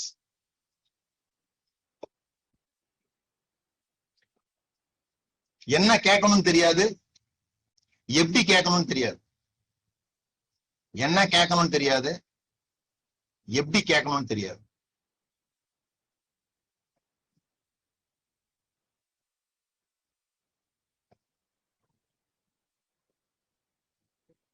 நீங்க ஆதியாகமம் 1ஆம் அதிகாரத்துல மச்சங்களை பத்தி பாத்தீங்கன்னா ஜீவ ஜந்துக்கள்னு போட்டிருக்கும். ஜீவ ஜந்துக்கள். அப்புறம் நமக்கு ஆவி ஊதி ஜீவ ஆத்துமா ஆனான்னு போட்டிருக்கும். ஜீவ ஆத்துமா, ஜீவ ஜந்து. இந்த ஜீவன் அப்படிங்கிறதுக்கு ஹீப்ரூல நஃபெஷ் அப்படிங்கிற பேர். நஃபெஷ் அப்படின்னா என்னன்னா ஏபிள் டு ரிலேட் அப்படின்னு அர்த்தம். நம்மால் உறவு சரியாக வைத்துக் கொள்ள முடியும். இந்த இக்னரன்ஸ் இருக்கும்போது என்ன கேட்கணும் நமக்கு தெரியாது, எப்படி கேட்கணும் நமக்கு தெரியாது.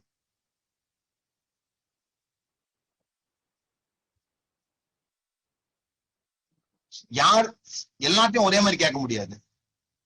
யாருகிட்ட என்ன கேட்கணும் நமக்கு தெரியணும். எல்லாத்தையும் ஒரே மாதிரி பேசக்கூடாதுன்னு நமக்கு தெரியணும். சில பேருக்கு இதுல ஒரு பெருமை இருக்கும், நாங்கெல்லாம் ஒரே மாதிரிதான் இருப்போம், நாங்க யாருக்காகவும் எங்களை மாத்திக்க மாட்டோம். இருந்துட்டு போங்க. யாருக்காகவும் எங்களை மாத்திக்க மாட்டோன்றவங்க பெரிய அளவுல எதையும் அடைய முடியாது. பிளெக்சிபிலிட்டி, ஒரே காரியத்தை பலவிதமாக யோசிக்கிறவர்கள் தலைவர்களாக மாறுகிறாங்க. ஒரே காரியத்தை ஒரே விதமா யோசிக்கிறவங்க தொண்டர்களாக இருக்கிறார். பிளெக்சிபிலிட்டி அது ரொம்ப முக்கியம். தீர்க்கதரிசி நாத்தான் வராரு தாவீது கிட்ட. தாவீது பாவம் செஞ்சிட்டான். தாவீது உரியாவை கொலை பண்றான், பத்சேபாளை கவர்ந்து எடுத்துட்டான். இந்த விஷயத்த சொல்லணும் தீர்க்கதரிசி. தீர்க்கதரிசி தான் வெயிட் அந்த நாட்கள்ல. ராஜா எல்லாம் தீர்க்கதரிசிக்கு பயப்படுறவங்க தான்.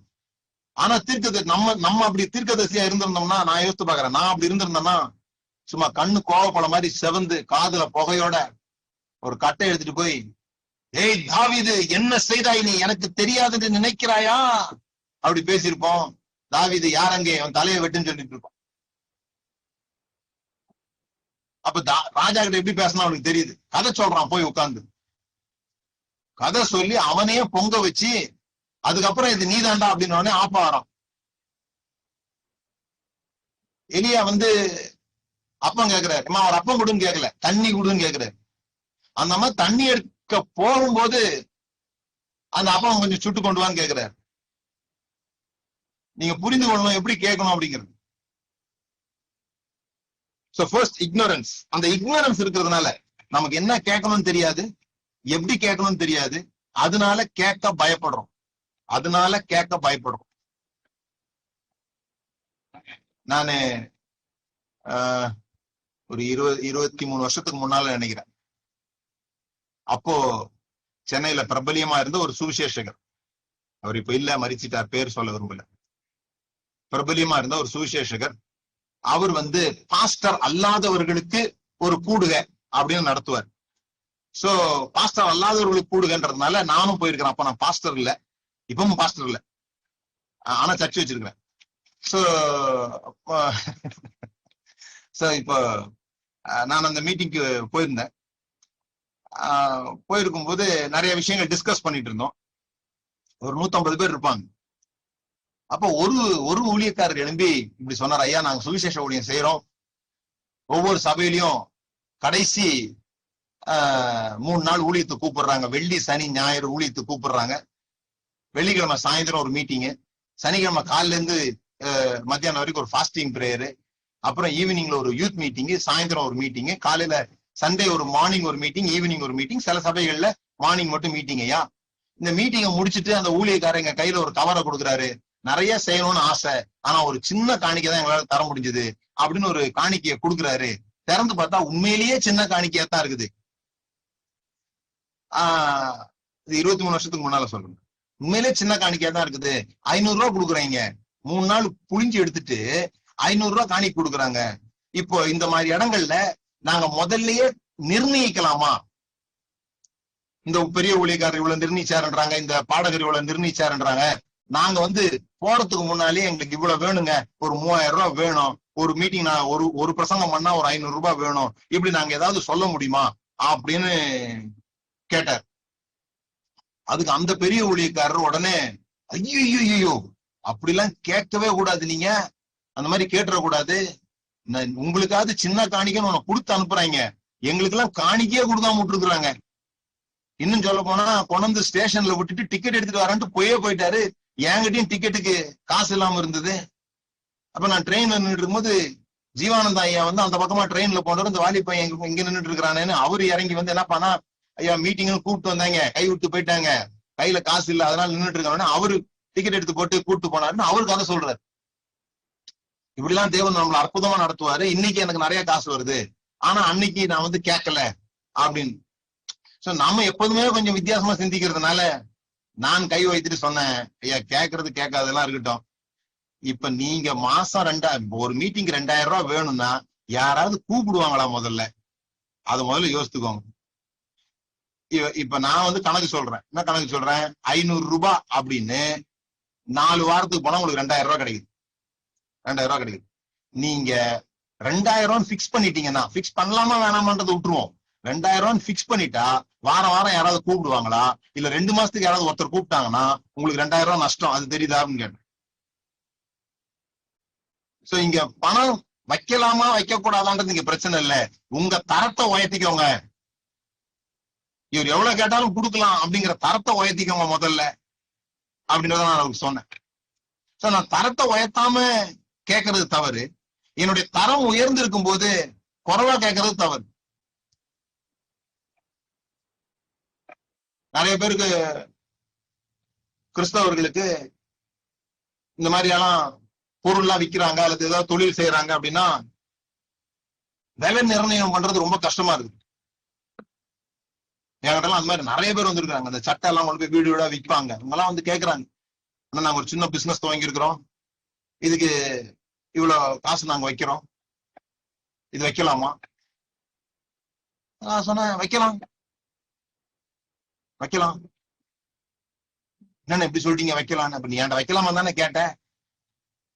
இல்ல நான் இப்ப 150 ரூபா அதிகமா வைக்கிறேன், ஆனா 50 ரூபா வச்சாலே போதும், அப்போ வைக்கலாமா வைக்க கூடாதா? ஒரு பெரிய குழப்பத்தில் இருக்கிறாங்க மக்கள். வைக்கலாமா வைக்க கூடாது? 200 ரூபா லாபம் வைக்கலாமா 50 ரூபா லாபம் வைக்கலாமா? என்ன வைக்கலாம்? இந்த பெருமைலாம் எனக்கு இருந்துச்சு. அதனால சொல்றேன் உங்களுக்கு.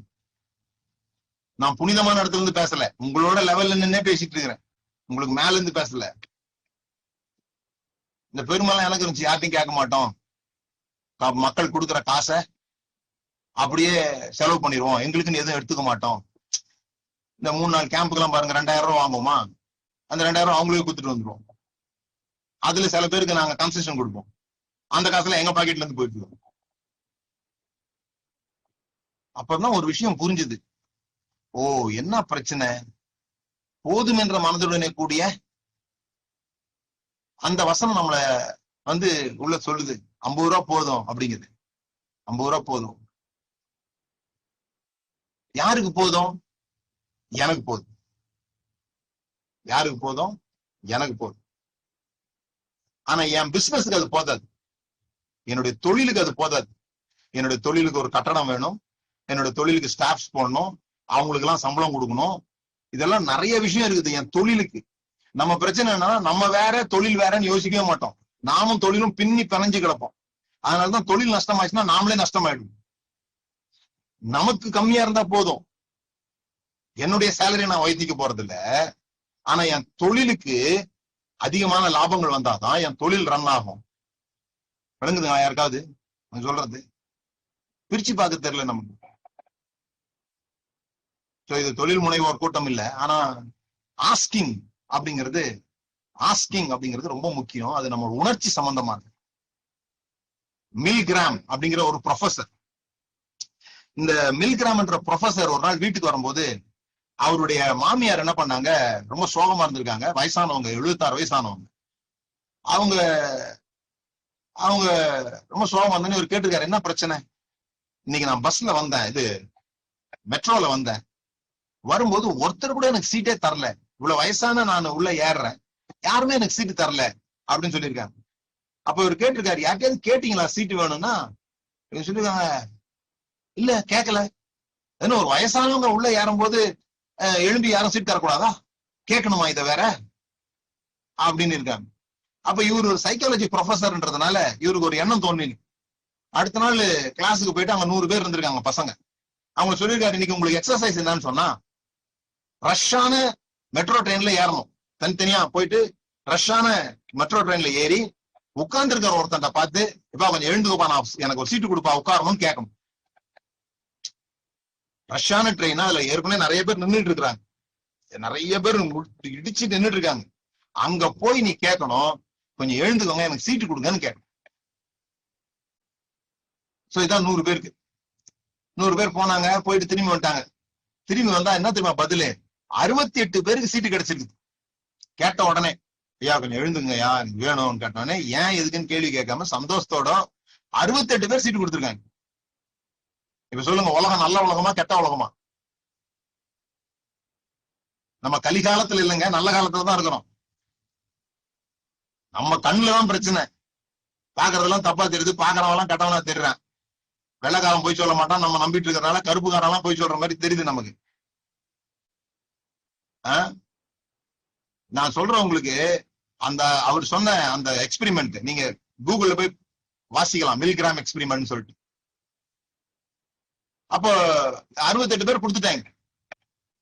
ஆனா என்ன பிரச்சனை இதுல கண்டுபிடிச்சது என்னன்னு சொல்லி சொன்னா, இந்த கேட்க போனாங்கல்ல, இந்த கேட்கிறவங்களுக்கு ஒரு 10 வருஷம் கழிச்ச பிறகு என்னமோ அவங்க வாழ்க்கையில கேக்குறாங்க, உங்க வாழ்க்கையில நடந்த ட்ராமாட்டிக் இன்சிடென்ட் என்ன, மிகவும் உங்களை வேதனைப்படுத்தின பயங்கரமான சம்பவம் எதுன்னு கேட்டா, இந்த 100 பேர் இந்த சம்பவத்தை சொல்றாங்க. எதை நாங்க படிச்சுக்கிட்டு இருக்கும் போது எங்களை ட்ரெயின்ல போய் கேட்க சொன்னாரு, நாங்க கேட்கறதுக்குள்ள பட்ட பாடு, கேட்டுட்டு வாந்தி எல்லாம் எடுத்தோம், நாங்க ஒரு மாதிரி கொமட்டிக்கிட்டு எல்லாம் வந்துட்டு.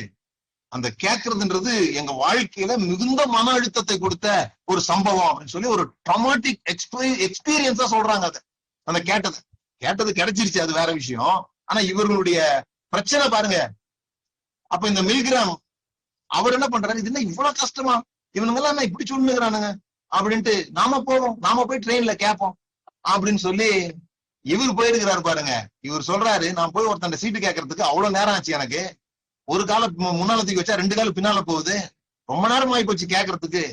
அப்பதான் எனக்கு தெரியுது இவ்வளவு கஷ்டமா, பசங்களை அனுப்பிச்சு விட்டோமே இவ்வளவு கஷ்டமா. நீங்க யோசித்து பாருங்க, நீங்க கேட்பீங்களா ட்ரெயின்ல கூட்டமா போயிட்டு இருக்கும் போது? எனக்கு இன்னைக்கும் மறக்க முடியாத சம்பவம். நான் பஸ்ல, அப்போ சென்னையில இருக்கிறேன், பஸ்ல உட்கார்ந்து இருக்கிறேன். நான் ஜன்னல் உட்காந்துருக்கேன், என் பக்கத்துல இன்னொருத்தர் உட்காந்துருக்கிறேன். ஆனா ஒல்லியா ஒரு ஆள் வந்து நின்னு என்கிட்ட கேக்குறாரு. இந்த ஆளுதான் ஈஸியா எழுத முடியும், ஆனா அவர்கிட்ட கேட்கல, என்னை பத்தி கேக்குறாரு. என் முகத்துல அந்த மாதிரி ஒரு ஒளி இருந்திருக்கும் போல் இருக்கு. என்னை பத்தி கேக்குறாரு, கொஞ்சம் எழும்பிங்க, சீட்டு கொடுங்க அப்படின்னு சொல்லிட்டு. நமக்கு அவனுக்கு தான் தெரியுது ஒளி இருக்கிறது, நமக்கு தெரியாது இல்ல. நம்ம மேல ஒளி இருக்கிறது நமக்கு தெரியாது இல்ல. நான் சொல்லிட்டு அதெல்லாம் முடியாதுன்னு பாருங்க. முடியாதுன்னு சொன்ன 2வது செகண்ட் அந்த ஆள் அப்படியே சரிஞ்சு மேல விழுந்தார், மயக்கம் போட்டு. அவர் எவ்வளவு வேதனையில இருந்திருக்காரு பாருங்க. பசியில இருந்தாரோ, அவர் உடம்பு முடியாம கேட்டிருக்கிறார் போல் இருக்கு. அது என்கிட்ட வந்து கேட்டு, அந்த சம்பவம் இன்னைக்கு வரைக்கும் எனக்கு ஒரு மறக்க முடியாத ஒரு சம்பவம். ஆனா அவர் எவ்வளவு கஷ்டப்பட்டு இருந்தா அதை கேட்டிருப்பாருன்றது பிறகுதான் புரியுது. நான் அந்த 68 பேர்ல ஒருத்தரா இல்ல, 32 பேர்ல ஒருத்தரா இருந்திருக்கிறேன். சீட்டு கொடுக்காத ஆள்ல இருந்திருக்கிறேன் நான். சோ அது ஒரு ட்ராமாட்டிக் எக்ஸ்பீரியன்ஸ். கேட்கறது நம்மளுடைய கௌரவம், நம்முடைய உணர்ச்சிகள் எல்லாத்தையும் உடைச்சிட்டு ஒரு விஷயத்த கேட்கணும். ஏன்னா நமக்கு ஏற்பட்ட முதல் பயம், நாம போய் மரத்துக்கு பின்னால ஒளிஞ்சுகிட்ட அந்த சம்பவம், the fear of rejection. நான் நிர்வாணம் ஆயிட்டேன், நான் நிர்வாணமானா கடவுள் என்னை ஏத்துக்க மாட்டாருன்னு அவன் நினைச்சு மரத்துக்கு மேல போய் ஒளிஞ்சுக்கிட்டான். கடவுள் சொல்லல. மேட்டர் என்னன்னா, அவனை நிர்வாணியா பார்த்தது அன்னைக்கு. கடவுள் என்னைக்குமே அவனை நிர்வாணியா தான் பார்த்தாரு. செய்யும் போதே நிர்வாணமா தானே செஞ்சிருப்பாரு, ட்ரெஸ் போட்டா செஞ்சிருப்பாரு. அவருக்கு என்னைக்குமே அவன் நிர்வாணி தான். ஆனா அவன் அன்னைக்கு அவனை நிர்வாணியா பார்த்ததுனால அவன் மரத்துக்கு மேல ஒழிஞ்சுக்கிட்டான். என்ன சில பேர் பாக்குறாங்க, என்னடா இது என்னமோ சொல்றாரு அப்படின்ட்டு. இன்னொரு முறை சொல்லட்டுமா? நீங்க தான் உங்களை குறை உள்ளவங்களா பாக்குறீங்க, கடவுள் உங்களை குறை உள்ளவங்களா பாக்கல. ஏன்னா அவருக்கு எல்லாமே தெரியும். நேத்து செஞ்சது மாத்திரம் இல்ல, சாக போற வரைக்கும் செய்யற அட்டுழியமும் அவருக்கு தெரியும். தெரிஞ்சுதான் நேசிக்கிறாரு உங்களை.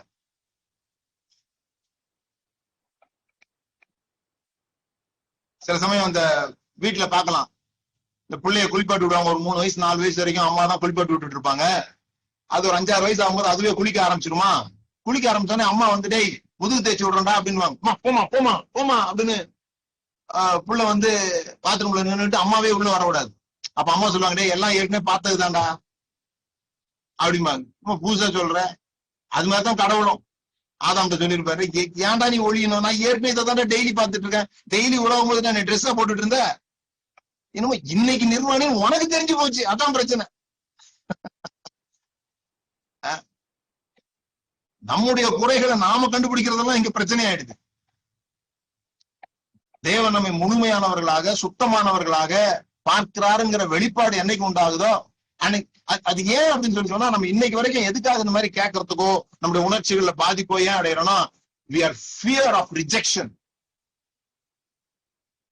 நாம புறக்கணிக்கப்படக்கூடாது என்று எண்ணுகிறோம். புறக்கணிக்கப்படக்கூடாது. ஆனா இந்த உலகம் எப்படி தெரியுமா இயங்குது? புறக்கணிப்புல இயங்குது. எல்லாரும், நீங்க எல்லாருமே எப்படி முன்னேறோம் சொன்னா 4 பேரை புறக்கணிப்பதன் மூலமாகத்தான் நாம முன்னேறுகிறோம். எல்லாத்துலயும் நம்ம கதை எப்படி நடக்குதுன்னா 4 பேருடைய விருப்பங்களை புறக்கணிப்பதன் மூலமா தான் நம்முடைய விருப்பங்கள் நிறைவேறுகிறது. இது இந்த உலகம் நடக்கிற முறை, இந்த உலகத்தின் பாவம், இந்த உலகத்தின் சிஸ்டம். அவனுடைய விருப்பம் நிறைவேறதுக்கு யாருடைய விருப்பத்தையும் கொலைக்க ரெடியா இருக்கிறோம். சோ எப்படி இதை மேற்கொள்கிறது? எப்படி மேற்கொள்கிறது? ஒரு முறை நிர்வாணமா சிலுவையில தொங்கிட்டு அதுக்கப்புறம் உயிர் தெழுதுதான், கவலைப்படாதீங்க. புரிஞ்சவங்க பாக்கியவான்கள், இந்த திருக்குறள் புரிந்தவர்கள் பாக்கியவான்கள். சிலுவையில இயேசு அவமானப்பட்டார்ல, அதுக்கப்புறம் அவமானத்துக்கு அப்புறமா என்ன இருக்கும்? மகிமை தானே இருக்கும். அவமான கூடாதுன்னு விளையாடுறது என்னன்னா தடுத்தாட்டம். தோத்துறவே கூடாதுன்னு விளையாடுறவங்க ஜெயிக்கிறதே கிடையாது. செஸ் விளையாட்டுல சொல்லுவாங்க, செஸ் நீங்க சீக்கிரமா கத்துக்கணும்னா பெரிய சாம்பியன்ஸ் இருப்பாங்கல்ல, அவங்களோட போய் விளையாடி தோக்கணுமா. நீங்க செஸ் புக்ல பார்த்து யூடியூப்ல பார்த்து எல்லாம் கத்துக்க முடியாது. பெரிய பெரிய மண்டைங்க, செஸ் விளையாடுற மண்டைங்க கூட எப்படியாவது சான்ஸ் கேட்டு உங்களோட ஒரு முறை விளையாடுறேன்னு சொல்லி தோத்துருவோம், கண்டிப்பா தோத்துருவோம். ஆனா அவங்களோட விளையாட விளையாட எப்படி காயினை மூவ் பண்ணணும் நம்ம கத்துக்க முடியும். தோல்விதான் வெற்றியினுடைய ரகசியமா இருக்குது. ஜியா ஜிங் அப்படின்னு ஒருத்தர் இருக்கார், ஜியா ஜிங். இதெல்லாம் நம்ம நாட்டு பேர் கிடையாது.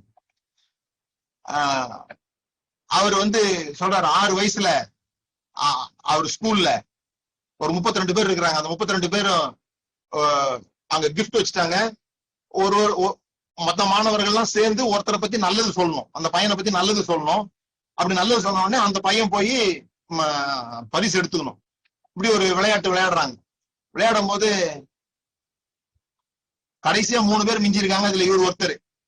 பிரைஸ் முடிஞ்சு போச்சு. அப்ப டீச்சர் சொல்லியிருக்காங்க, அடுத்த வருஷமாவது உன்னை பத்தி யாராவது நல்லது சொல்ற மாதிரி நடந்துக்கூடா அப்படின்னு சொல்லியிருக்காங்க. அன்னைக்கு ஏற்பட்ட ஒரு பயம், ஒரு பாதிப்பு, நாம நல்லவன் இல்லை போல் இருக்கு, நாம இந்த உலகத்தால புறக்கணிக்கப்படுகிறோம் அப்படிங்கிற எண்ணத்தினால அவர் போராடிட்டு இருந்திருக்கிறார். அது அவர் பெரியவர் 4 பேருக்கு அவரை நிறைய விஷயங்கள் செய்ய விடாம இருக்கும்போது ஒரு நாள் அவருக்கு ஒரு வெளிச்சம் வந்திருக்குது. இப்படியே விடக்கூடாது, நாம அவர் ஒரு வெப்சைட் பார்த்திருக்கிறார், rejection-therapy.com. rejection-therapy.com.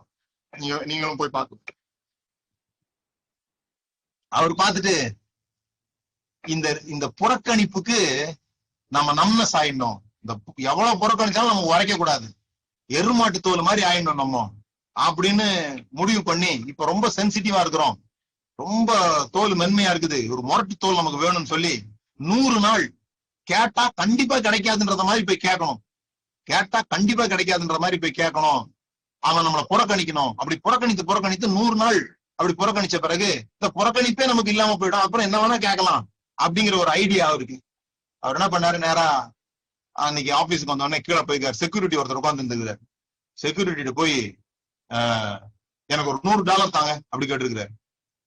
அந்த ஆள் ஒரு மாதிரி முழிச்சுக்கிட்டு ஏன் அப்படின்னு கேட்டிருக்காரு. இவர் விளக்கமும் சொல்ல ஒண்ணும் சொல்ல ஓடிட்டாராம்.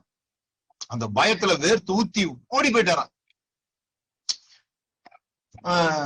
அப்புறம் தான் உட்காந்து யோசித்து இருக்கிறாரு. இது அவரு வேற ஒருத்தரை வச்சு வீடியோ பண்றாரு, ரிஜெக்ஷன் ஆகும்போது என்னெல்லாம் நடக்குதுன்னு பாக்குறதுக்கா. சோ வீடியோ போட்டு பாக்குறாரு. பார்த்தா ஏன் ஓடணும், அவன் நமக்கு ஆப்பர்ச்சுனிட்டி வேற தர்றான், எதுக்குப்பா அவனுக்கு $100 வேணும்னு வேற விளக்கம் வேற கேட்கறான். அதை கூட நம்ம சொல்லலையே, ஓடி போயிட்டோமே, நாளைக்கு என்ன நடந்தாலும் ஓடக்கூடாது அப்படின்ட்டு ஒரு பர்கர் கடைக்கு போயிட்டு அங்க இந்த ட்ரிங்க் ரீஃபில்னு சொல்லுவாங்க, குடிச்சிட்டு மறுபடியும் ரீஃபில் பண்ணுனா ஊத்திடுவான், குடிக்கிறது மட்டும். இவரு போய் என்ன பண்ணிருக்காரு, to you have burger refill அப்படின்னு கேட்டிருக்காரு. பர்கர்ல ரீஃபில் பண்ணுவியாப்பா அப்படி கேட்டிருக்காரு. அவன் ஒரு மாதிரி முடிச்சிருக்கான், என்னப்பா இது என்ன சொல்ற, இல்லப்பா நீ இந்த ட்ரிங்க் எல்லாம் ரீஃபில் பண்ணுவியல்ல, அது மாதிரி பர்கர் ரீஃபில் பண்ணா நல்லா இருக்குமே, உன் கடைக்கு நிறைய பேர் வருவாங்களே அப்படின்னு இருக்கான். அவன் மேனேஜர் அந்த அந்த சர்வர் சொல்லியிருக்கான், நல்லா இருக்குது ஐடியா, நான் மேனேஜர் சொல்றேன் அப்படின்னு சொல்லியிருக்கான். இவரு ஓடல. அன்னைக்கு இவருக்கு ரொம்ப சந்தோஷமாயிடுச்சு. ஆனா அவருக்கு நினைச்சது அவருக்கு கிடைக்கல. 3வது நாள் அவரு டோனட் தெரியுமா, அப்படி ரவுண்ட் ரவுண்டா இருக்கும் டோனட், நடுவில் ஓட்ட டோனட் கடைக்கு போயிட்டு அவர் கேட்டிருக்காரு, அவங்களுக்கு என்ன டோனட் வேணும்னு. ஒலிம்பியன் சிம்பிள் மாதிரி எனக்கு டோனட் வேணும்னு கேட்டிருக்காரு. ஒலிம்பியன் சிம்பிள் மாதிரி டோனட் வேணும் அப்படின்னா 5 வட்டம், அந்த 5 வட்டம் ஒன்னோட ஒண்ணு கோர்த்து கிடக்கணும். இவருக்கு நல்லா தெரியும் அது கிடைக்க போறது இல்லைன்னு, அதனாலதான் அவர் கேட்கிறாரு. உடனே அந்த சர்வர் லேடி வந்து அவரை பார்த்து சிரிச்சுட்டு, வித்தியாசமா கேட்டிருக்கீங்களே, ஓகே லெட் அஸ் ட்ரை அப்படின்ட்டு போய் என்னமோ பண்ணி கொஞ்ச நேரத்துல ஒலிம்பியன் சிம்பிள் மாதிரி டோனட்டை கொண்டு வந்துருச்சு. இவருக்கு வாழ்க்கை மாறினது அன்னைக்குதான். கேட்டா கிடைக்குதுடா, இது வரைக்கும் இல்லாதது கூட கிடைக்குது. இயேசு சொன்னாரு, என் நாமத்தினாலே நீங்கள் எதை கேட்டாலும் அதை என் பிதா, அது அழகா எப்படி அந்த வசனம், நான் என் பிதா, அது இது வரைக்கும் உலகத்துல இல்லைன்னா கூட என் நாமத்தினால நீங்க கேட்டீங்கன்னா என் பிதா அதை உற்பத்தி செய்து தருவார் அப்படி வரும். இல்லவே இல்லைன்னா கூட நீங்க கேட்கலன்னா முடியாது. கேட்கறது முக்கியம், என்ன கேட்கறோன்றது முக்கியம். இயேசு கிட்ட குருடன் வர்றான். குருடன் வந்து, நசரேயனாகிய தாவீதின் குமாரனே, தாவீதின் குமாரனே எங்களுக்கு இறங்கும் அப்படின்னு கத்துறாங்க ரெண்டு குஷ்ரோய் குருடங்க. நான் அந்த வசனத்தை முதல் முறை வாசிக்கும் போது ஆச்சரியமா இருந்தது. ரெண்டு குருடங்க வந்து இயேசுகிட்ட கேட்கிறாங்க, எங்களுக்கு இறங்கும் அப்படின்னு. இயேசு கேட்கிறார், நான் உங்களுக்கு என்ன செய்ய வேண்டும் என்று இருக்கிறீர்கள்? எனக்கு அந்த வசனத்தை வாசிச்சு, என்னையா இது, ரெண்டு குருடங்க வந்து ஆண்டவர்கிட்ட கேட்கிறாங்க எங்களுக்கு இறங்கும்னா, கண்ணை திறக்க வேண்டித்தானே. அவங்கள பார்த்து கேட்கிறாரு, உங்களுக்கு நான் என்ன செய்ய வேண்டும் என்று இருக்கிறீர்கள்? நான் மட்டும் அந்த குருடனா இருந்தா அவரே திருப்பி கேட்டிருப்பேன், உமக்குமாயா கண்ணு தெரியல? நாங்க தான் கண்ணு தெரியாம வந்து நிக்கிறோமே, கண்ணை திறக்கும் திறந்து விட வேண்டியதானே. இது நம்ம எண்ணம். அவர் கேட்கிறாரு, உங்களுக்கு நான் என்ன செய்யணும்னு விரும்புறீங்க? சப்போஸ் அவன் இப்படி கேட்டுதான் வச்சுங்க, ஆண்டவரே பிச்சை எடுத்து டயர்ட் ஆயிட்டோம், மாசமானா ஒரு 1100 வெள்ளி நம்ம யூதாஸ்ட சொல்லி அனுப்பி விட சொல்லுங்க, சப்போர்ட் பண்ணி பிச்சை எடுத்து முடியல, ஓகேப்பா சாங்ஷன் பண்ணி வர மாட்டாரா?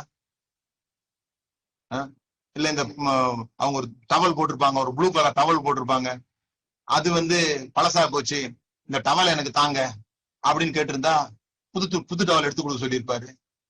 அல்லது இப்படி கூட கேட்டிருக்கலாம், நீங்க எங்க போறீங்களோ அங்கதான் இப்ப எல்லாம் கூட்டம் கூடுது, நீங்க போற இடத்துல எல்லாம் நாங்க வந்து பிச்சை எடுக்க எங்களுக்கு அனுமதி வேண்டும் அப்படின்னு கேட்டிருந்தா அதையும் செஞ்சிருப்பாரு. தேவன் சர்வ வல்லமை உள்ளவர். தேவனால் எதுவும் செய்ய முடியும். தேவன் எதையும் செய்ய முடியும். ஆனால் அவரிடத்திலிருந்து நீங்கள் என்ன கேட்கிறீர்கள் என்பதை எதிர்பார்த்திருக்கிறார். அவரால் என்ன வேணா செய்ய முடியும். ஆனா நீங்க என்ன கேட்கிறீங்கன்றத அவர் எதிர்பார்க்கிறார். சோ இக்னரன்ஸ், நாம என்ன நினைச்சுக்கிறோம், மத்தவங்க நோ சொல்லுவாங்கன்னு நினைச்சுக்கிறோம். வி அஸ்யூம், அசம்ஷன், கேட்டா இல்லைன்னு தான் சொல்லுவாங்க அப்படின்னு நினைச்சுக்கிறோம். ஆனா நீங்க புரிஞ்சுக்க வேண்டியது, ஜனங்க மற்றவர்களுக்கு உதவி செய்கிறவர்களாக இருக்க விரும்புகிறார்கள். உங்ககிட்ட யாராவது உதவி கேட்டா நீங்க இல்லைன்னு சொல்ல போறது இல்லை. ஜனங்க உதவி செய்யறவங்களாக இருக்க விரும்புறாங்க. சில சமயத்துல நம்மளுடைய இந்த அசம்ஷன் ப்ராப்ளம் என்னன்னு சொன்னா, வாழ்க்கைன்றது ஒரு சம்பவத்தை வைத்து முடிவு பண்ண வேண்டிய விஷயம் இல்லை. வாழ்க்கை என்பது 10 சம்பவங்களை வைத்து முடிவு பண்ண வேண்டிய விஷயமும் இல்லை. வாழ்க்கை என்பது அந்தந்த சம்பவங்களை வைத்து முடிவு பண்ண வேண்டியது, அவ்வளவுதான். நம்ம அப்படி கிடையாது. ஒருத்தட்ட ஒரு முறை கேட்டோம், அவர் இல்லைன்னு சொல்லிட்டாருன்னா அவருக்கு நம்ம என்ன பேர் வச்சிருவோம், இல்லைன்னு சொல்றவர்னு பேர் வச்சிருவோம். அதுக்கப்புறம் அவர்கிட்ட கேட்கவே மாட்டோம். அந்த சூழ்நிலையில அவர் ஒரு வேலை இல்லைன்னு சொல்லியிருக்கலாம், அல்லது அந்த உதவி அவரால் செய்ய முடியாம போயிருக்கலாம். அவரால் வேற உதவி செய்ய முடியும், வேற ஒரு சமயத்துல செய்ய முடியும். அதுதான் இயேசு கிறிஸ்து லூக்கா 18ஆம் அதிகாரத்துல சொல்றாரு. ஒரு விதவை போய் ஒரு நியாயாதிபதி கிட்ட நியாயம் கேட்கிறா. ஒரு நாள் 2 நாள் இல்ல, தினந்தோறும் போய் கேட்கிறா. அவன் அவ்வளவு மனுஷர்களை மதியாதவன், கடவுளுக்கு பயப்படாதவன். அவனாலேயே இந்த திரும்ப திரும்ப கேட்கறதுடைய போர்ஸ தாங்கிக்க முடியல, கடைசியில செஞ்சு விட்டுறான். திரும்ப திரும்ப கேட்கறதுடைய வல்லம் அது. ஒரு முறை கிடைக்காட்டி இந்த ஆள் நமக்கு ஹெல்ப் பண்ண மாட்டாங்க, இந்த ஆள் இப்படித்தான், இந்த ஆள் பாவமே இப்படித்தான், இந்த ஆள் இப்படித்தான் முசுடாதான் பேசுவாரு, இந்த ஆளு சரியில்லை, இப்படி தீர்மானம் வராம அன்னைக்கு அந்த நாள் சரியில்லை, அன்னைக்கு அந்த ஆள் சரியில்லை. நமக்கு இதெல்லாம் நம்ப முடியல. அப்புறம் நம்ம நியூ கிரியேஷனை பத்தி வேற பேசிக்கிட்டு இருக்கிறோம். நீங்களே நியூ கிரியேஷன் தான். நேற்றுக்கு இருந்த ஆள் இன்னைக்கு கிடையாது. நேற்றுக்கு இருந்த செதில்கள்லாம் டெட் செல் ஆகி மாதிரி அதெல்லாம் போயிட்டு இப்ப நீங்க புது ஆளாகிறீங்க. 21 நாளைக்கு ஒரு முறை ரத்தமே ஏதோ புது ரத்தமா மாறிடுதான் நமக்கு. 3 மாசத்துக்கு ஒரு முறை நம்ம புது ஆளுன்றாங்க. எல்லாம் போய் புது ஆளா இருக்கிறோம் அப்படின்றாங்க. அப்ப நீங்க பக்கத்துல இருக்கிற ஆளை வந்து அவர் 30 வருஷத்துக்கு முன்னால இருந்த மாதிரியே தான் இப்பவும் இருப்பாரு 3 வருஷத்துக்கு முன்னால அந்த மாதிரி இப்படிதான் இப்பவும் இருப்பாரு, நேத்து நடந்துகிட்ட மாதிரி தான் இன்னைக்கு நடப்பாருன்னு நீங்க அசியூம் பண்ணாதீங்க. அந்த சந்தர்ப்பத்துல அந்த சூழ்நிலையில அவங்க அப்படி நடந்துகிட்டாங்க. அடுத்த சூழ்நிலையும் அப்படியேதான் நடந்துப்பாங்கன்னு தெரியாது. அடுத்த சூழ்நிலை உங்களுக்கு ரொம்ப ரொம்ப அவசியமா இருக்கலாம். உங்களுக்கு தெரியுமா, பவுலுக்கும் பர்னபாவுக்கும் பெரிய சண்டை, ஊழியமே 2ஆ போச்சு ஒரு ஆளால. அந்த ஆளு பேரு மார்க்கு. பர்னபாவுக்கு சொந்தக்காரன், கூட்டு போகணுங்கிறான் 2வது முறை. முதல் முறை கூட்டு போய் பாதியில ஓடி வந்துட்டான் மார்க்கு. இது பவுலுக்கு செம்ம கடுப்பு. இந்த மாதிரி இம்மெச்சூரிட்டியான ஆட்கள் எல்லாம் கொண்டு போக கூடாது அப்படின்னு பவுல் முடியாதுன்றாரு, கூட்டு போக கூடாதுன்றாரு. பர்னபா கூட்டு போகணுன்றாரு. கடைசியில அப்படி போறதா இருந்தா நீ போய்க்கோ, நான் பாத்துக்கிறேன், உன்னை வளர்த்து விட்டதே நான் தான்ட்டாரு பர்னபா. பவுல எல்லாத்தையும் போய் சேர்த்து விட்டதே பர்னபா தான். அப்போ பர்னபா நானு மார்க்க கூப்பிட்டுக்கிறேன் அப்படின்னு இவரு பவுல் சீலாவை கூப்பிட்டுட்டு மிஷினரி பயணமே 2ஆ போயிடுச்சு. அந்த மார்க்க குறிச்சு பிறகு லெட்டர் எழுதும் போது எழுதுறாரு, மார்க்க என் இடத்துல அனுப்பி வை, அவன் எனக்கு மிகுந்த பிரயோஜனம் உள்ளவனா இருப்பான். ஜெயில எழுதுறாரு, தோல் சுருள்லாம் கேட்கிறாரு. கேட்கும் போது மார்க் அனுப்பி வைங்க, அவனுக்கு பிரயோஜனமா இருப்பான். அன்னைக்கு பிரயோஜனமா இல்ல, அதுக்காக அவன் பிரயோஜனமே இல்லாத ஆள் கிடையாது. இன்னைக்கு அவன் பிரயோஜனமா இருப்பான். அசியூம் பண்ணாதீங்க. கணவன் மனைவி கூட சொல்றேன் நானு, அவ்வளவுதான், வாழ்க்கையே முடிஞ்சு போச்சு, இவர் இப்படி ஆயிட்டாரு, இவங்க இப்படி ஆயிட்டாங்க, இனிமே திருந்தவே திருந்தாது அப்படிலாம் நினைக்காதீங்க. உங்க தேவைகளை கேட்டு பெற்றுக் கொள்ளுகிற பக்குவத்தை நீங்க வளர்த்துக்கோங்க. அது உங்க உறவுகள் எல்லாம் சரி பண்ணும். உங்கள் தேவைகளை பக்குவமாக கேட்டு பெற்றுக் கொள்ளுங்க. People are always want to help. குழப்பாதீங்க ஆட்களை. என்ன உங்களுக்கு செய்யணும்னே தெரிய விடாம ஆக்காதீங்க. இதை செய்யணுமா அதை செய்யணுமா தெளிவா கேளுங்க. அவங்களுக்கு ரொம்ப ஈஸியா இருக்கும் உங்களுக்கு ஹெல்ப் பண்றது. Don't underestimate the helpfulness of people who said no. முடியாது என்று ஒரு முறை சொன்னவருடைய உதவி செய்கிற திறனை தவறாக எடைபடாதீங்க. அந்த விஷயத்துல முடியாதுன்னு சொல்லியிருப்பார். அந்த குறிப்பிட்ட நாள்ல அவர் என்ன மூட்ல இருந்தாரோ, அவர் என்ன சூழ்நிலை இருந்தாரோ முடியாதுன்னு சொல்லியிருப்பார். ஒரு முறை முடியாதுன்னு சொன்னவங்க 2வது முறை கேட்கும் போது முடியாதுன்னு சொல்வதற்கு அதிக கஷ்டப்படுறாங்க. 2வது முறையும் போய் கேட்கும் போது அதிக கஷ்டப்படுறாங்க. உங்களுக்கு தேவைன்னா நீங்க அவங்க கிட்ட கேட்கலாம். சோ இன்னும் நம்ம காரியங்களை பேச வேண்டியது இருக்குது. நாம என்ன நினைக்கிறோம்? we assume asking for help make us less likable. நம்ம ஒருத்தர் உதவி கேட்டோம்னா அவங்க பார்வையில நம்ம சிறிதா போயிடுவோம், நம்ம சின்னதாயிடுவோம் அப்படின்னு நினைக்கிறோம். அல்லது நமக்கு மத்தவங்க உதவி செய்யும் போது, உங்களுக்கு ஒருத்தர் உதவி செய்யும் போது எப்படி இருக்கணும் அப்படின்னு சொன்னா, அது ஒரு பெரிய ஆர்ட். அது எப்படி இருக்கணும்? அவங்களுக்கு சந்தோஷத்தை உண்டு பண்ணணும். உங்களுக்கு உதவி செய்வதன் நிமித்தமாக அவர்களுக்கு ஒரு பெரிய சந்தோஷம் உண்டாகும். அதை எலிட் பண்ணிட்டீங்க அப்படின்னு சொன்னா நீங்க எது கேட்டாலும் உங்களுக்கு கிடைக்கும். Fear of rejection. மத்தவங்க முன்னால முட்டாள் மாதிரி தெரிஞ்சிடக்கூடாது, நம்ம காயப்பற்றக்கூடாது. இல்லைன்னு சொல்லிட்டாங்கன்னா காயப்பட்டுருவோம். நிறைய பேர் இந்த காதலிக்கிற பசங்கள்ட்ட நான் கேட்டிருக்கிறேன், இவங்க காதலிச்சுட்டே இருப்பாங்க, அதுக்கு பேரு ஒருதலை காதல். எவ்வளவு நாளாடா பின்னால சுத்துறானா? 1.5 வருஷமா சுத்துறானே அப்படிமா. சொல்லிட்டியாடானா? இன்னும் சொல்லலம்பா. சொல்லிட்டியா? இன்னும் சொல்லல. ஏன் சொல்லல? முடியாதுன்னு சொல்லிட்டானா? பாருங்க, முடியாதுன்னு சொல்லிட்டானா அதுக்கு இப்படியே இருந்துட்டு போயிடலாம். எங்க தான் புறக்கணிக்கப்பட்டுருவோம். நான் எல்லாருக்கும் இந்த பதில் தான் சொல்லியிருக்கேன். முடியாதுன்னு சொல்லிட்டா அடுத்தவங்களை தேடலாம்டா, டைமை வேஸ்ட் பண்ணாத. கேட்டு போய் முடியாதுன்னு சொல்லிட்டா அடுத்தவங்களை பார்த்துரு.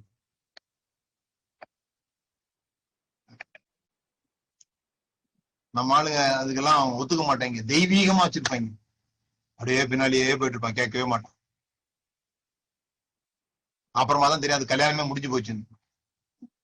அது தெரியாமலே சுத்திக்கிட்டு இருப்பான். கேட்டுணும் போய். 2 பதில் தான், முடியும் முடியாது. ஓகே முடியாது, அடுத்து என்ன? வேற கேட்க வேண்டியதான்.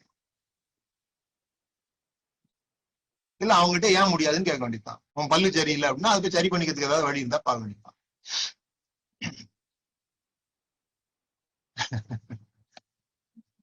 அப்படி சும்மா ரிஜெக்ட் ஆறதுக்கு ரெடி ஆகுங்க. அதான் இன்னைக்கு செய்தி. எவ்வளவு பேர் ரிஜெக்ட் பண்ண முடியுமோ ரிஜெக்ட் பண்ணட்டும்.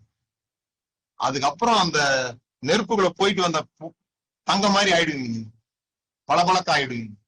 ரிஜெக்ஷனுக்கு பயப்படாதீங்க. Let them reject. முதல்ல காயமா இருக்கும், வருத்தமா இருக்கும், பைத்தியம் புற்றமா இருக்கும், வாந்தி வரமா இருக்கும், கேவலமான உணர்ச்சி இருக்கும்.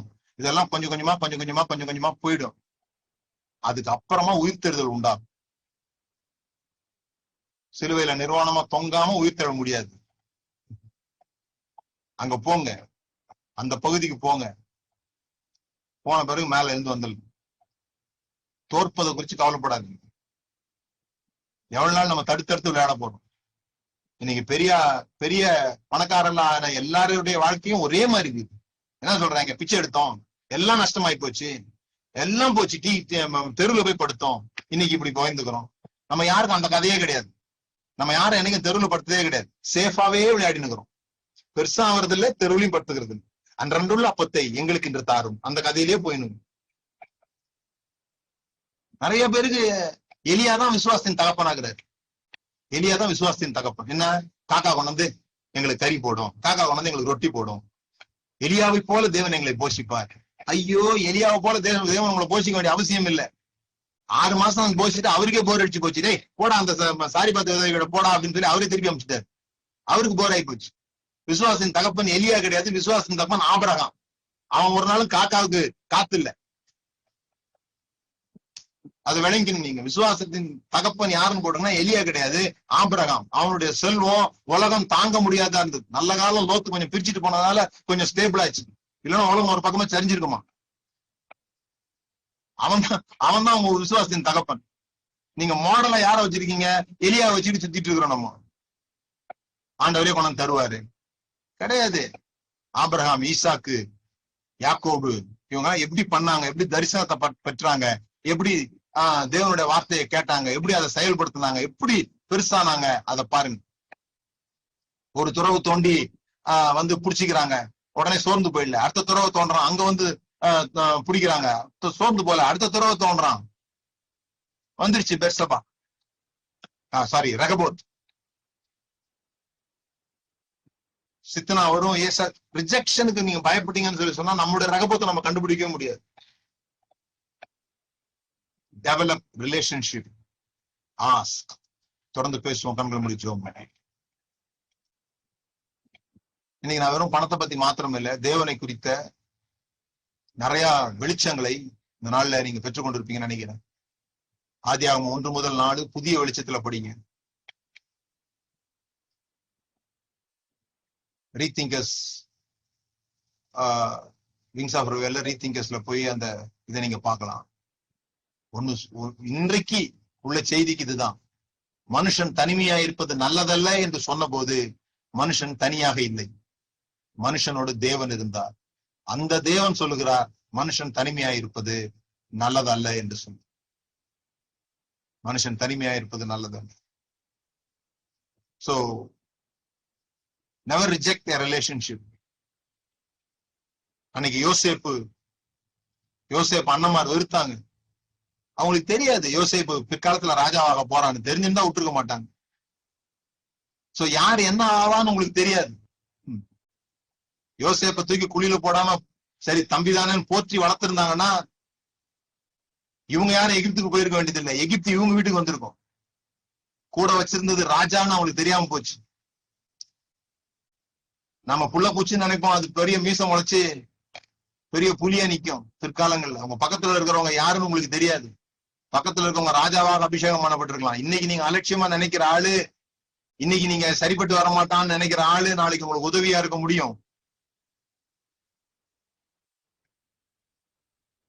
Never underestimate the power of asking help. பிதாவே உமக்கு நன்றி செலுத்துகிறோம். நாங்கள் எந்த மரத்தின் பின்னாலையும் ஒழிந்து கொள்ள வேண்டியதில்லை, புறக்கணிப்புக்கு பயப்பட வேண்டியதில்லை, அவமானங்களுக்கு பயப்பட வேண்டியதில்லை. எங்களுடைய உணர்ச்சிகள் அப்படிப்பட்ட வலிமையுடையதாக மாறும் பொழுது நாங்கள் பணத்தை கையாளுகிறதிலும் பணம் எங்களிடத்திலிருந்து வந்து சேருகிறதிலும் சரியான விதத்தில் எங்கள் உணர்ச்சியை பயன்படுத்த முடியும். ஆகவே எங்களை இந்த பயிற்சிக்குள்ளாக நீர் கொண்டு போறதற்காக நன்றி. இந்த நாள் சொல்லப்பட்ட வார்த்தையின்படியே கேளுங்கள், அப்பொழுது உங்களுக்கு கொடுக்கப்படும் என்று சொன்னது இவர்கள் ஒவ்வொரு வாழ்க்கையிலையும் வந்து பலிப்பதாக, இவர்கள் எதையெல்லாம் கேட்கிறார்களோ, எதையெல்லாம் தெளிவாய் மற்றவரிடத்திலே கேட்கிறார்களோ, அதை தரக்கூடிய ஒரு ஈகோ சிஸ்டம், ஒரு ரிலேஷனல் வட்டம் அவர்களுக்கு உருவாவதாக, ஒரு உறவு வட்டம் அவர்களுக்கு உருவாவதாக, மனிதர்களுடைய சம்பாதிக்கிற கலை எங்களுக்கு உண்டாகும்படியாக நாங்கள் ஜெபிக்கிறோம் ஆண்டவரே. நம்முடைய மனங்கள் அதற்கு பக்குவப்படுவதாக, எங்கள் ஆத்துமா அதிலே வாழ்வதாக என்று சொல்லி நான் ஆசீர்வதிக்கிறேன். இந்த நாள்ல வந்த ஒவ்வொருவரையும் ஆசீர்வதிக்கிறேன். புதிய வெளிச்சங்களோடு போகிற இவர்கள் புதிய ரீதியிலே சிந்திப்பார்களா, மத ரீதியிலே அல்ல, உறவு ரீதியிலே, தேவனோடு உள்ள உறவு, இந்த மனிதர்களோடு உள்ள உறவு, அவர்கள் செய்கிற செயல் அவர்களுக்கு தருகிற பலன், பணத்தோடு உள்ள உறவு என்று எல்லாவற்றிலும் ஒரு பாசிட்டிவ் ரிலேஷன்ஷிப் பில்ட் ஆகும்படியாக, சாபங்கள் நீங்கி ஆசீர்வாதங்கள் சூழ்ந்து கொண்டிருக்கிறதை அவர்கள் உணரும்படியாக செய்யும் என்று சொல்லி நான் ஜெபிக்கிறேன். இயேசுவின் நாமத்தினால் ஜெபிக்கிறோம் பிதாவே. ஆமென், ஆமென்.